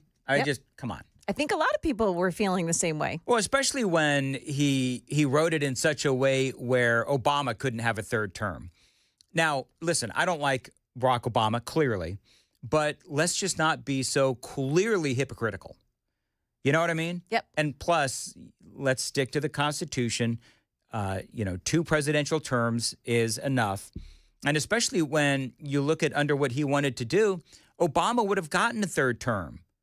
Look at what happened with Joe flipping Biden. He was Obama's third term, actually to the extreme. So he lost me on that one. So, but you get another person in there who is going to primary Ogles. I still believe that a Republican, whoever that Republican is, unless they complete to be a complete and utter crap show, is going to beat a Democrat. I'm not taking it for granted, but I'm just saying that 5th Congressional District, the way that the district is laid out, to me personally, I believe that that is safe no matter who the Republican is. Do you think that they're trying to model, do here what they've been doing in Texas to try to chip away at the red states? Yeah, but Texas has had a massive influx of illegal aliens. This is true. So that also is a big part of it. So Tennessee has had a massive influx of people from the Northeast. I mean, I think that there's similarities. Disagree. Our first fight. Joan Jones, you came from Maryland, and you are a conservative. And I came from, I'm born and raised in California. Last stop was in Colorado. And I am conservative. There's a reason why people are coming to our neck of the woods. Yeah. It is for conservatism. There are some people that have come in here and they are, Democrats or whatever. But I think that we've had I believe that we've had far more people come in for our conservative values. But I think we're both right. Yeah, I think we have to watch it. We really have to watch it. Yeah, we do. We do. Hey, you want some really juicy Ilhan Omar news? Ooh, yeah. So there are now reports coming out of the Daily Mail that have now confirmed that Ilhan Omar did indeed tell her friends that her second husband was actually her brother, and that the marriage was a scam to get him immigration papers. One of these friends, they say, told the newspaper that when the apparent marriage happened, it was considered a major scandal in Minneapolis's Somali community. Somali community. At that time, the Democrat leader was not a political figure. Oh. But now, obviously, she is. Well, then. But somebody's got to get to the bottom of it, like paperwork and proof. We need receipts. Come on, Pam Bondi, get on it. Yeah. Could this be something that Pam Bondi could Well, I think listen? She could send out her minions to do the work for her. Yep. Member of Congress lying about who she's married to. That's definitely grounds for removal. Well, listen, they went after George Santos, right? Yes. And they keep trying to compare, speaking of which, they keep trying to compare Andy Ogles to George Santos. Not even close, by the way. So let's look at Ilhan Omar. Because she was like dating somebody. Remember that whole story? Yeah. She was going around with somebody affiliated with her campaign, and dude was a political consultant, and she was funneling money to his consultants firm. Remember that whole thing? Sure do. She's upstanding. She's what? Upstanding. No, she's not. How old was she when she got here, and can we deport her? That's a great question. I think she was 3. She was really young when she got here. I mean, I don't know if you can deport her. I don't want to get silly, but I'm just saying that she could be removed from office. Doesn't matter, though. They just, put in some other Somalian in there that's a radical, anti-Israel, pro-Hamas hating person. So whatever. Anyway, that's the latest on Ilhan Omar, and that is why she is trending. It is 8:15. Time to check the roads on WTN.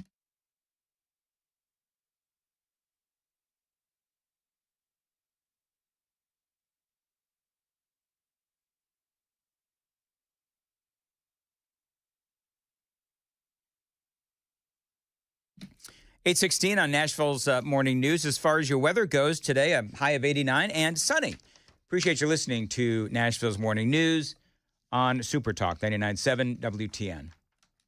Have we done, Joan, the whole thing with moron over there at formerly ABC? How Terry he got Moran? Terry Moran? No, we he got haven't. fired from ABC? Right. So it ends with he's fired. He's gone. Yep. All right. So if you don't remember who Terry Moran is, he had a big and very contentious interview with Donald Trump. Do you trust him? Do you trust him? I don't trust you. I don't trust a lot of people. I don't trust you. Look at you. You come in all shooting for bear. You're so happy to do the interview. I am. And then you start hitting me with fake questions. But you guys didn't want to write it because you're fake news. All right. Thank you. And by the way, ABC is one of the worst. I have to be honest with you. Thank you. Hey, they're giving you the big break of a lifetime. You're doing the interview. I picked you because, frankly, I never heard of you, but that's okay. But I picked you, Terry. But you're not being very nice. Yep. So conveniently, his contract was just about, you know what I noticed about that? I'm listening to that audio bite again, that little montage. For a guy who was a reporter, and he did get, Donald Trump was right, he got the break of a lifetime. Yes. And he came in just with a disrespectful attitude. I mean, he sounded like an a-hole, Terry Moran did. And so he went in there with a chip on his shoulder. And you can tell in the interview, and I played a bunch of audio at the time, but he was argumentative with the president when, quite frankly, I don't believe that he needed to be.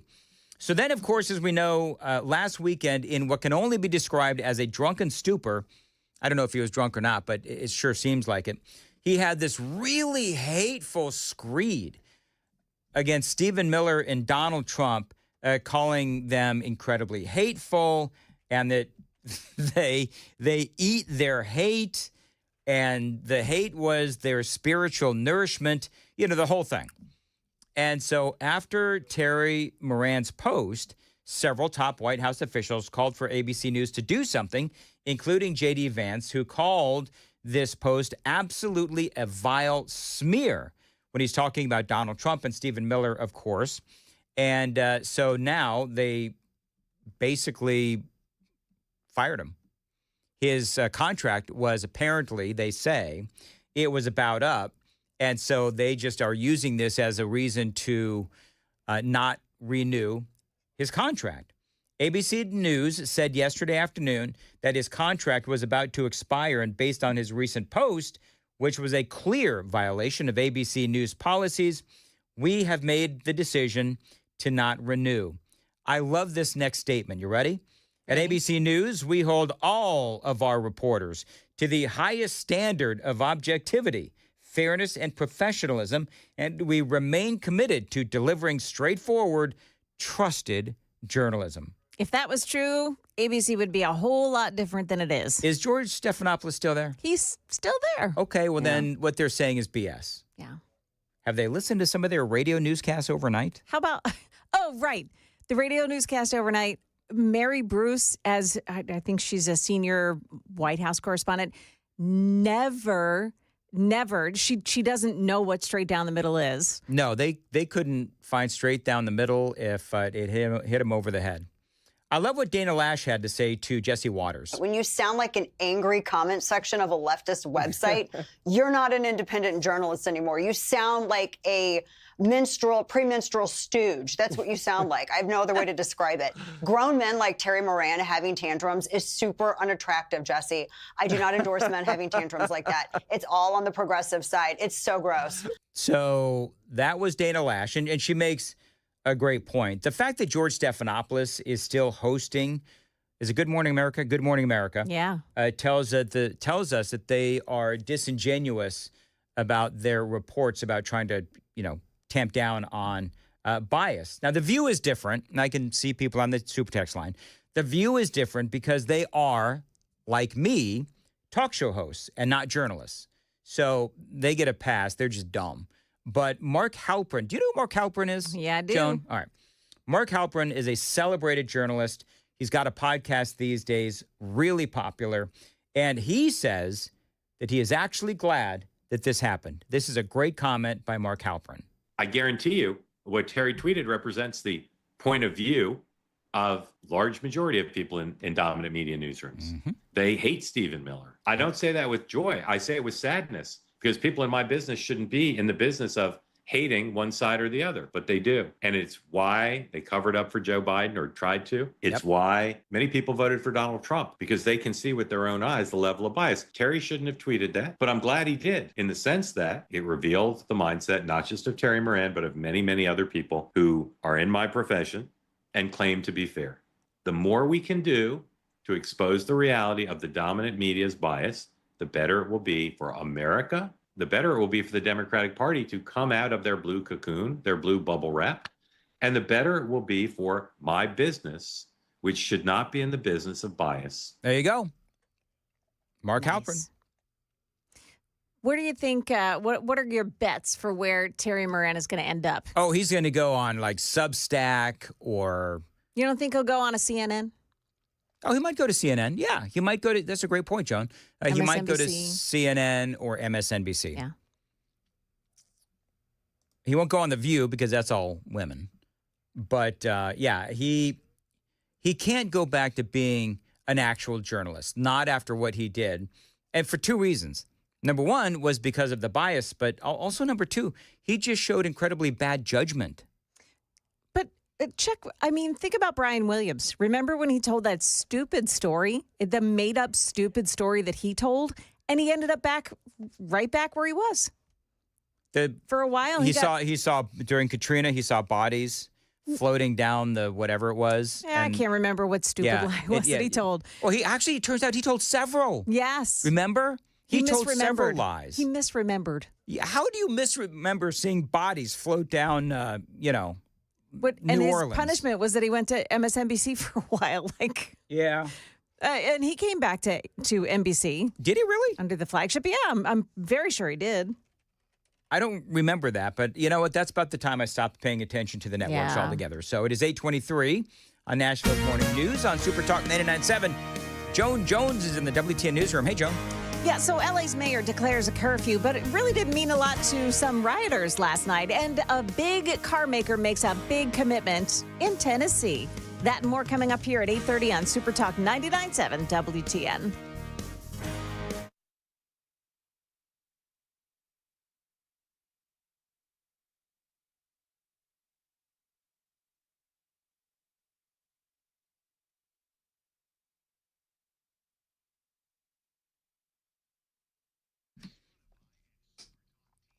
$8:24, Dan Mandis here for Contours. Listen, folks, Father's Day is right around the corner. It is this weekend, as a matter of fact. And if you're stuck on what to get your dear old dad, well, if he's got a dad bod that he would like to get rid of, help him out with a belly buster special from my friends at Contours. For just $99, you can get him one of these belly buster specials from Contours if you call right now.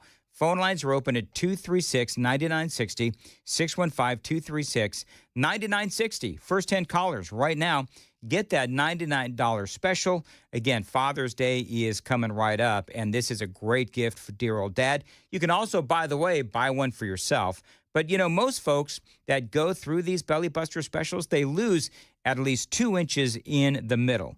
So take advantage of Contours today. Their red light technology, it is not only incredibly unique, but also effective. I've been hearing from people all across Middle Tennessee. So again, right now, take advantage of the Father's Day special from Contours, the Belly Buster special, first 10 callers right now get that special price of $99. And by the way, again, you can also get that special price for yourself. As we head closer and closer to summer, you're going to have to get into that bathing suit, friends. 615-236-9960. Find them online, contoursllc.com.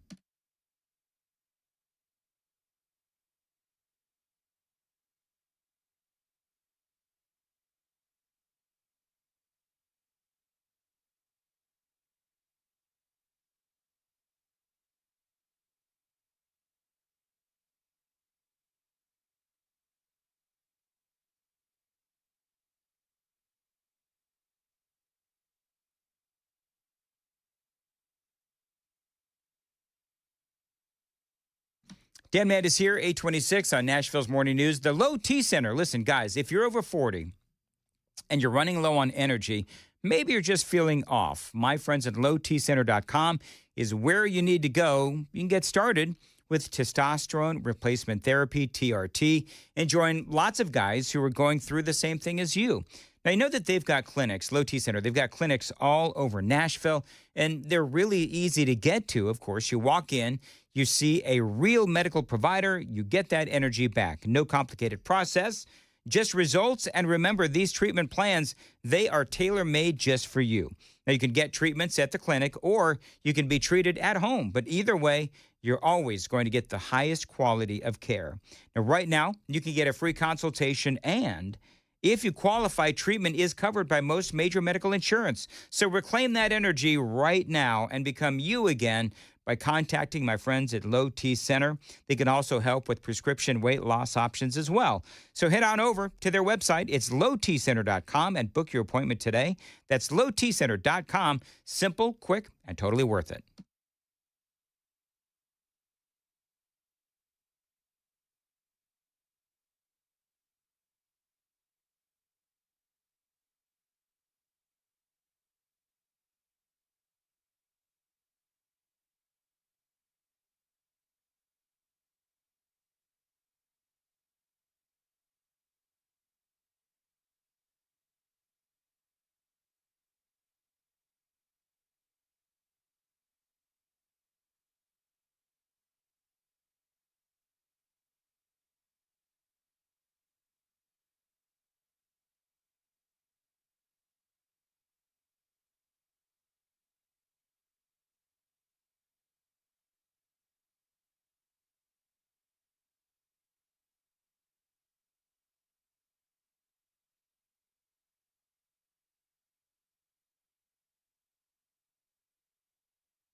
Good morning. It's now 8:30, and I'm Joan Jones with your top stories. Despite a curfew imposed by L.A. Mayor Karen Bass last night, some protesters hit the streets anyway, and they were arrested by L.A. City Police. CNN's Nick Watt was there. Police did take their time moving through. They didn't just slam in and start arresting people. They moved pretty slowly. They gave people every opportunity to get out. Some people clearly decided not to, and those are the people that you're seeing right now being arrested by the LAPD. And he says those protesters are being released this morning. Here in Nashville, the National Department of Transportation initiated plans for raised crosswalks along 3rd Avenue in Germantown. That comes after an elderly woman walking her dog in a crosswalk was struck and killed on Sunday. Neighbors are calling for flashing signs to be installed. Country singer Connor Smith was involved in the deadly crash. His lawyer says he's cooperating with the investigation. Got to watch your speed on Lebanon Pike. The speed limit is going from 45 to 40 miles an hour now. And electronic signs have been posted along a stretch from Donaldson Pike to Wilson County line. Police are saying there have been at least 10 fatal crashes along that stretch over the past 3 years. The new speed limit goes into effect on June 23rd. And General Motors announcing plans to invest $4 billion to ramp up production at 3 of its U.S. plants, including here in Tennessee. The Spring Hill plant will begin building gas-powered Chevy Blazers in 2027. Right now, that's the same line that currently produces several Cadillac models. That's the latest news. We've got traffic and weather ahead. I'm Joan Jones, WTN News. Thank you, Joan. 8:32, Nashville's Morning News on Super Talk 99.7. You know, the weather in Middle Tennessee can get crazy, which is why you need a backup home standby generator from my friends at the Generator Supercenter, the nation's #1 Generac generator dealer. Bottom line here, friends, is if you get one of these home standby generators, when the power's out in your neighborhood, your power is going to be on.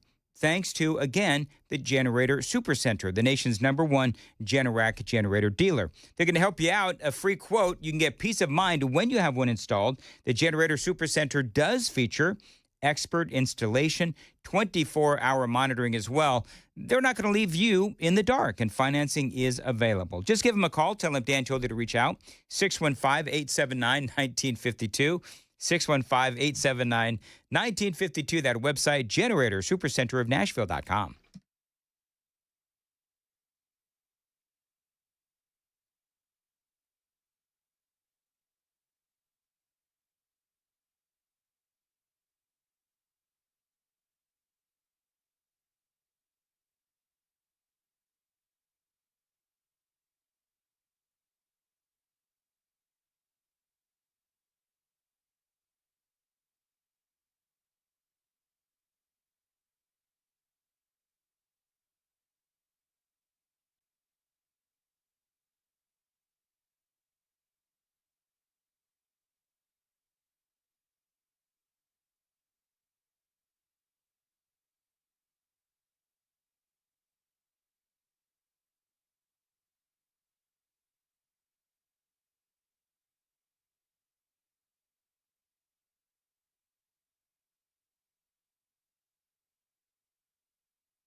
Okay, there is a crash in Gallatin. It's on Highway 109, the northbound lanes at Peach Valley Road.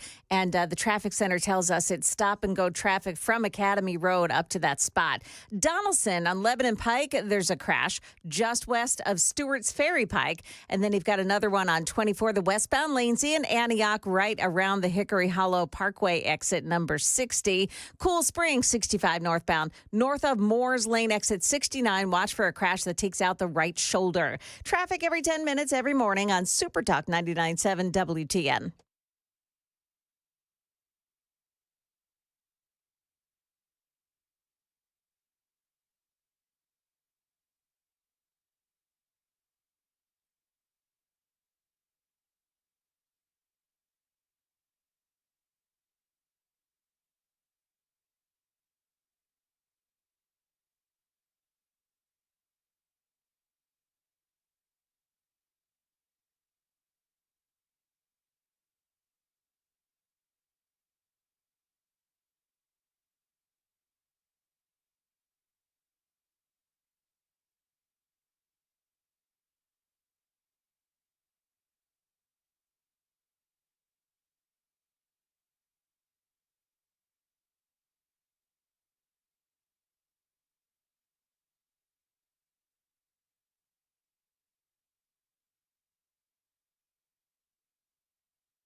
.837 Nashville's Morning News on Super Talk 99.7 WTN. Welcome on to the crisscross handoff.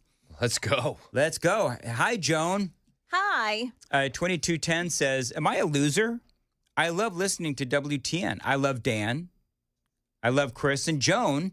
And you guys are like the highlight of my day. No, that doesn't make you a loser. It makes you the best person ever. I'd also highlight that you didn't lead with Jeff. And he wasn't mentioned. So I think that's another bonus point. That's to not a double being a winner thing right there. Yeah. Is what that is. 100%. you know in about 15 seconds, because Louis running the board by himself. So in about 15 seconds, the radio in the back will catch up with what we're talking about, and we'll see Jeff come bombing in to defend his honor. Exactly right. No, 2210, that makes you a winner in my book. Amen. So there you go. Yeah. Okay, so a lot of talk about Gore points today. Yeah. I started getting pictures from people like telling me what a Gore point. I know what a Gore point is. I caught the tail end of that. I don't know what it is. A Gore point, well, number one, they named it after Al Gore. Mm-hmm. Of course, I heard that. Senator. That's the part I did hear. Is that the part you did hear? Yes. He gave a little laugh there, Dan. So he did. That's a win. I'll take it. I'll take any win I can get. I bet you 2210 thought that was funny as anything. Oh, he loves the show. Winner, winner, winner, chicken dinner. It's what. All right. So what is the Gore point? A Gore point is like, when you're heading up to a junction where there's like a couple of different freeways, and you're going to go one way, and it's you're going to go south, you're going to go another way, you're going to go east or west or whatever. The Gore point is that little area in the middle where it's almost like the oh crap part of the highway. Oh, so where it's like you're alluding to a part in the highway where people die. Well, because accidents happen, and then there's Gore. Accidents do happen in the Gore point. The highlight is the Gore. Yes, the highlight is the Gore. Okay. Yes, and I've been stuck in the Gore point a time or two. Have you? Yeah, because I'm a terrible driver. Really? Yep. I've been having like these weird bad brain moments. So I had one a couple of weeks ago that will forever live in the infamy of my marriage. So Amy swears that I'm going the wrong way.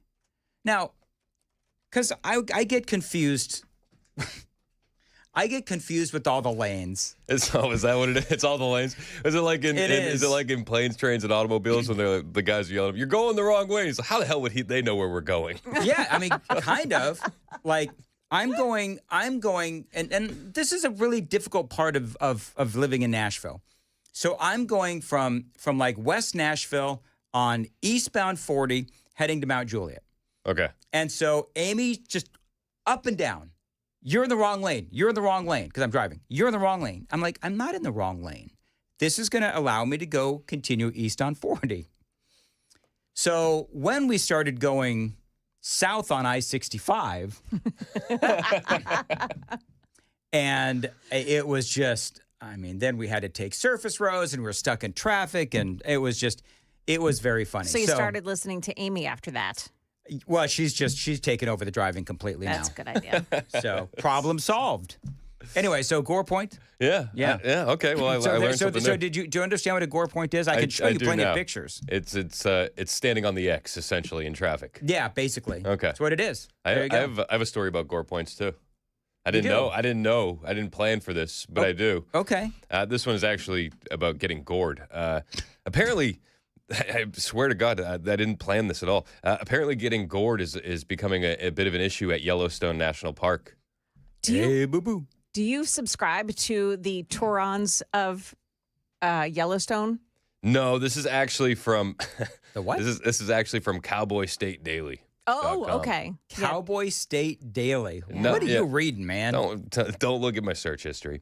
Could be very revealing. So no, it's actually a mind bleep if you look at my search history, and we could go into that a different day. But we should do that one day. Search history? We should dive into the browser history of everybody here. We'll wait for a slow news day. Anyway, somebody that Joan knows from New Jersey was gored by a bison in Yellowstone National Park on Tuesday. Really? How do you know I know them? Jersey's a small state. Oh, I see. You guys know everybody. Gored by a bison? Yeah, apparently 9:45 a.m. near the Upper Geyser Basin near Old Faithful, busiest area in Yellowstone. He saw a bison and he decided to walk up to it. See. Well, that's a problem. So Torons of Yellowstone is on Instagram.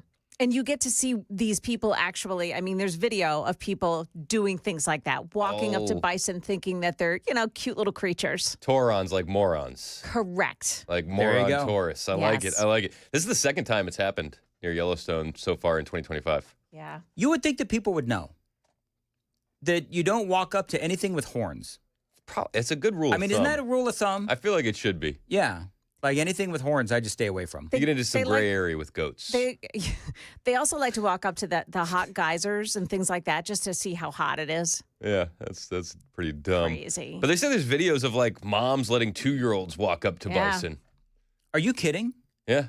That is insanity. Like just a 2,000-pound bison. No big deal. No big deal, honey. Go ahead and walk up to it. It's like me with a snapping turtle that was in my driveway. You had a snapping turtle in your driveway? Yeah. What'd you do with it? By the way, I saw that. Can we just be 100% transparent? Yeah. I would pay money to see you wrangle a snapping turtle. How big was this thing? You're not on Facebook. So have I talked about this yet, Joan? On the radio? You haven't talked about it, no. I have not. All right. No. So I found a snapping turtle in our driveway. Just chilling? Or was it like on the move? Yeah, he was just chilling. He was just sitting. Do turtles sit? He was standing there, whatever. Do turtles sit? That's a hell of a question, That is Dan. he was there in my driveway. And so I, of course, get all excited because there's a turtle in my driveway. So I go running out because it's that big turtle. I go running. And you're leaping for joy. I imagine that as you am. clear the front steps, there's a heel click in there. I am Hot bounding dog. down the stairs like it's Christmas. Woo! Honey, there was a turtle in the driveway. And so Amy starts screaming, "Don't touch it!" Because she obviously knows it's probably a snapping turtle. Stay in your lane, Dan. So I go running towards this turtle. Amy gets out of the house and she says, "Don't!" And I didn't. You didn't? No, I didn't. Smart man. But I did take pictures. It was the coolest turtle, though, because it had like a dinosaur-like tail. Okay. And if you haven't seen it, it's on my Facebook page. And I took photos of this snapping turtle. And the best part about the whole thing was Murphy Show was the first one to comment on it, and he told me to pet its nose. Or like put my finger in front of it or something like that. You'll lose a digit that way. And then all these people, like I don't know how many I was like dozens or hundreds, all these people telling me to go ahead and they like to be, have their nose petted or petted or pet, whatever. Pet. And they like to have their nose petted, whatever. Petted. Yeah. So, or, stick your finger in front of it. Now, just so we're clear, to the lovely Mrs. and also to Matt Murphy, I would not have touched the turtle. I know that there are snapping turtles here in Tennessee. And Amy, for the past, many years that we've been together, she has always told me that there are snapping turtles. Now, I think that may have been the first one that I've seen, but she talks about these turtles like all the time. So I know not to touch it. I was just excited to see it, and I wanted to get some pictures before it scurried away. I'm a little disappointed that a couple things. That you posted this on June 6th, and this is the first we're hearing about it. And secondly, that you didn't slap a WTN sticker on that bad Larry for some promotion. You know what? I would have if we had any WTN stickers. Well, that's a good point. You know, we actually own a turtle now. Do you know that if you find a turtle out and about, it's free? You can bring it home. Well, Did you know that? Why would you want to? Well, I didn't want to. If you find a scorpion out and about, the kids it's talked free. the wife into it. Now, what if we had found like a zebra? Can we take that home? I had questions about it. You know what? If I found a zebra and I actually had a backyard that would like house a zebra, I totally would have taken Ed home. No, but so last week before I went on vacation, we found a turtle. Kennedy did, and so we had to keep it. Of course. You had to, yes. So the turtle came to the beach with us. No way. You brought the turtle to the beach? I don't know how this happens, but we always have the most random animal with us on vacation. So Brooks has a lizard, okay? And he comes with us everywhere, Freddie Bacon. Yeah. Was he a spotted gecko? Something like that. He comes with us everywhere. And now we have a turtle that comes with us everywhere. And I always make the joke, we have the most random pets that are more well-traveled than some grown men I know. So what did you name the turtle? I'm gonna get in trouble because I can't remember. They're listening. You don't love the turtle. And you call yourself a turtle owner. Not only do I not love the turtle, I was the lone voice of reason saying we don't need the turtle. And yet you got overruled. Oh yeah. You know what? It's good to see that my home is not the only home where, the guy, the dad gets overruled. Virginia immediately regrets overruling me, for the record, because they've been doing research on how big this thing is going to grow. And it's a red-eared turtle, and now they're looking at like 10-gallon tanks. I'm like, what are we doing? Oh, I'm like, no, we have to release this thing back into the wild. Wait, can the turtle and the gecko exist together? I don't think that is recommended. Would the turtle eat the gecko? I don't know. I would. But they're both reptiles, right? Yeah, technically, I guess. You'll notice I didn't answer that. I don't know. I think both have like reptile-y kind of skin. Yeah. So the gecko's fun though. Yeah. That's our. You play that's our with the pal. gecko? Oh yeah, he's chill. Like out of the cage? Brooks will take him out and then he'll read to his gecko. Really? Yeah, he'll sit him on his shoulder. And just read to him. All right. Very good. Yeah. I guess it's a good reading program. He's a well-read lizard. Yep. So you don't remember the name of the turtle. I don't. But you want to get rid of it. Oh, here we go. Frankie is the turtle. Frankie. Do you know what you do with Frankie the turtle? What do we do? You leave the door open and just see if it'll run out like I do with Bandit. Stupid dog never leaves.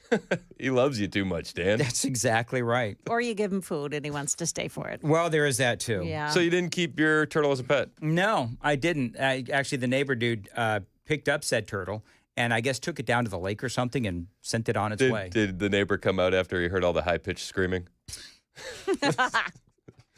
He actually did.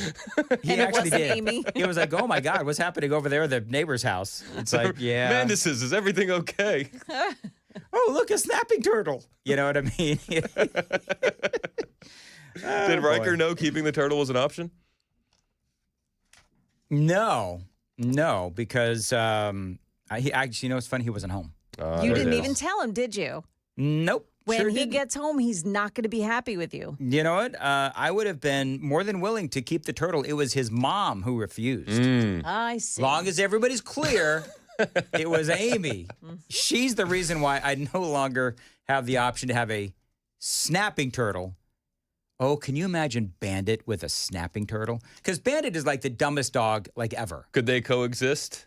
Well, yeah, but I mean, Bandit wouldn't have a nose. Because he like darts in with his nose like everywhere. Yeah. You know what I mean? That turtle would just like He would get his it. nose. Yeah. Oh, yeah. I'd pay to see that. I love my dog, but He would finally run away. that dog is living forever.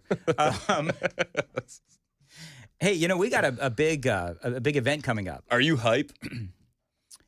He's big hype. They had to remind me what day it was, and they had to tell me that I've got to be there and I've got to promote it. June 17th. They had to tell me I have to be there. Oh, and I have to promote it. June 17th, and I got the official memo on a Post-it card. I love it. I love it. Thing. That's how you know it's legit. Tuesday, June 17th, Kings Bowl in Cool Springs. Murphy Show will be live beginning at 3. It is the mid-year review. It is free. It's going to be tough. We don't have a lot to talk about from this first 6 months of the Trump administration. Nothing to talk about. I mean, it's been dull. It has been dull. It's been terrible. Hey, the LA mayor, Karen Bass, that when you describe her, just take away the... Joe, you stepped on my punchline. I'm sorry. Hey, Chris. Let's get through it, Dan. Let's go, man. You got this. The mayor of Los Angeles, Karen Bass, you can describe her just by taking away the B. Oh my God. This guy's an animal. With the laugh. You get this for free, Nashville. You get this for free. Oh, man. Whatever. Anyway, June 17th, Tuesday, Kings Bowl. Yeah, and it's free to attend, and Dan will also bring the jokes for free. Yeah, because you get what you pay for. So there you go. Anyway, I'm looking forward to that. That's going to be a blast, man. It is. You know what? I always have fun. Murphy's doing his whole show out there live. What time are you getting there? Because they said that we don't have to roll there till 6, but I'll probably get there a little bit earlier. I always get there early because I love talking to people. Yeah, me too.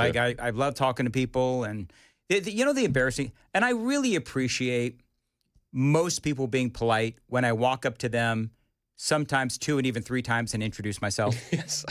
Have you ever done that? Yeah. Where it's like, because there's so many people. Yep.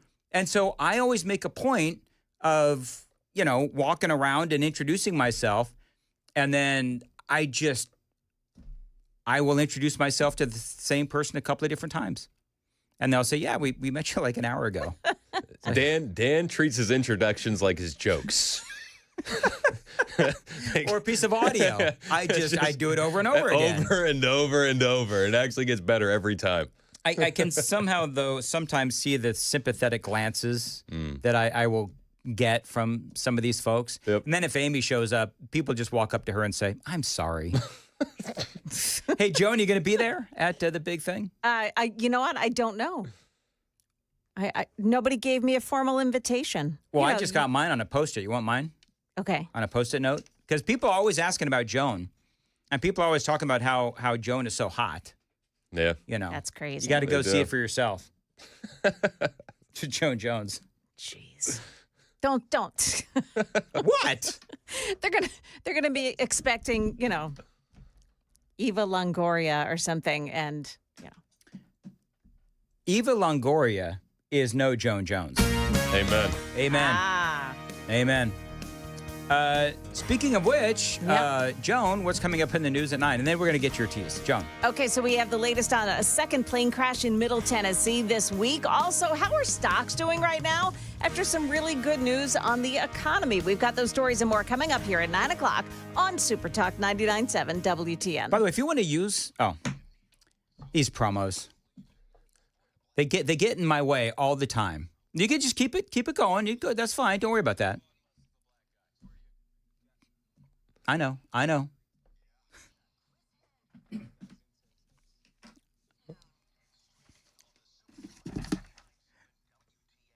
Do me a solid moving forward, Dan, will you? Don't talk over your promo. You interrupt Murphy's promos all you want. Benson's promos, that's fine. Sure. You want to interrupt the news promo where they're talking about our award-winning news anchors that we have here at WTN. That's fine. Yeah. But the Chris Hand promos are off limits. So just so we're clear, Louis is running the board by himself, and he's doing a good job. He's doing a great job. Let the record show. That was your fault, Louis, because KGB knows to cut my mic when the promo plays. Let Louis talk. What are you saying, Louis? Yeah, I was trained by Jeff, the greatest. So I did what he told me to do You did something different, Dan. Different is better than saying you were wrong. I want to make sure everybody understands what just happened. He threw not only Louis under the bus, or KGB under the bus, but also me. Yep. So Louis throwing everybody under the bus. You'll learn, Louis, the longer you live here, that a conservative, tenet of conservatism is accountability. I got to go. Real quick. What do you got? We got inflation coming in lower than it should be. We got a trade deal with China. The tariffs are working. And Donald Trump at Fort Bragg celebrating the 250th birthday of the U.S. Army. His speech was fantastic. And he dropped a line that you are going to remember for a long time when it comes to the L.A. riots. All right, it's 8:56. My upstairs bathtub literally has holes in it. It is really ugly. It needs a lot of work. Enter my friends at Zintex. Now, if you've got a bathtub that also needs work, they've been in business since 2001. They are here to help you. Now, they can remodel your shower. They can remodel your bathtub. They can even convert your bathtub into a walk-in shower. Now, these type of home improvements, you know that they can increase the value of your home. And Zintex, they can have it wrapped up in a day. They're an award-winning company that offers limited lifetime warranties for both their products and their installation. Check them out today, Zintex, Zintex.com. They also have a great deal for WTN listeners, $1,750 off or no interest for 24 months, whichever works best for you. And also, no payments for 2 years. Zintex.com, Zintex.com.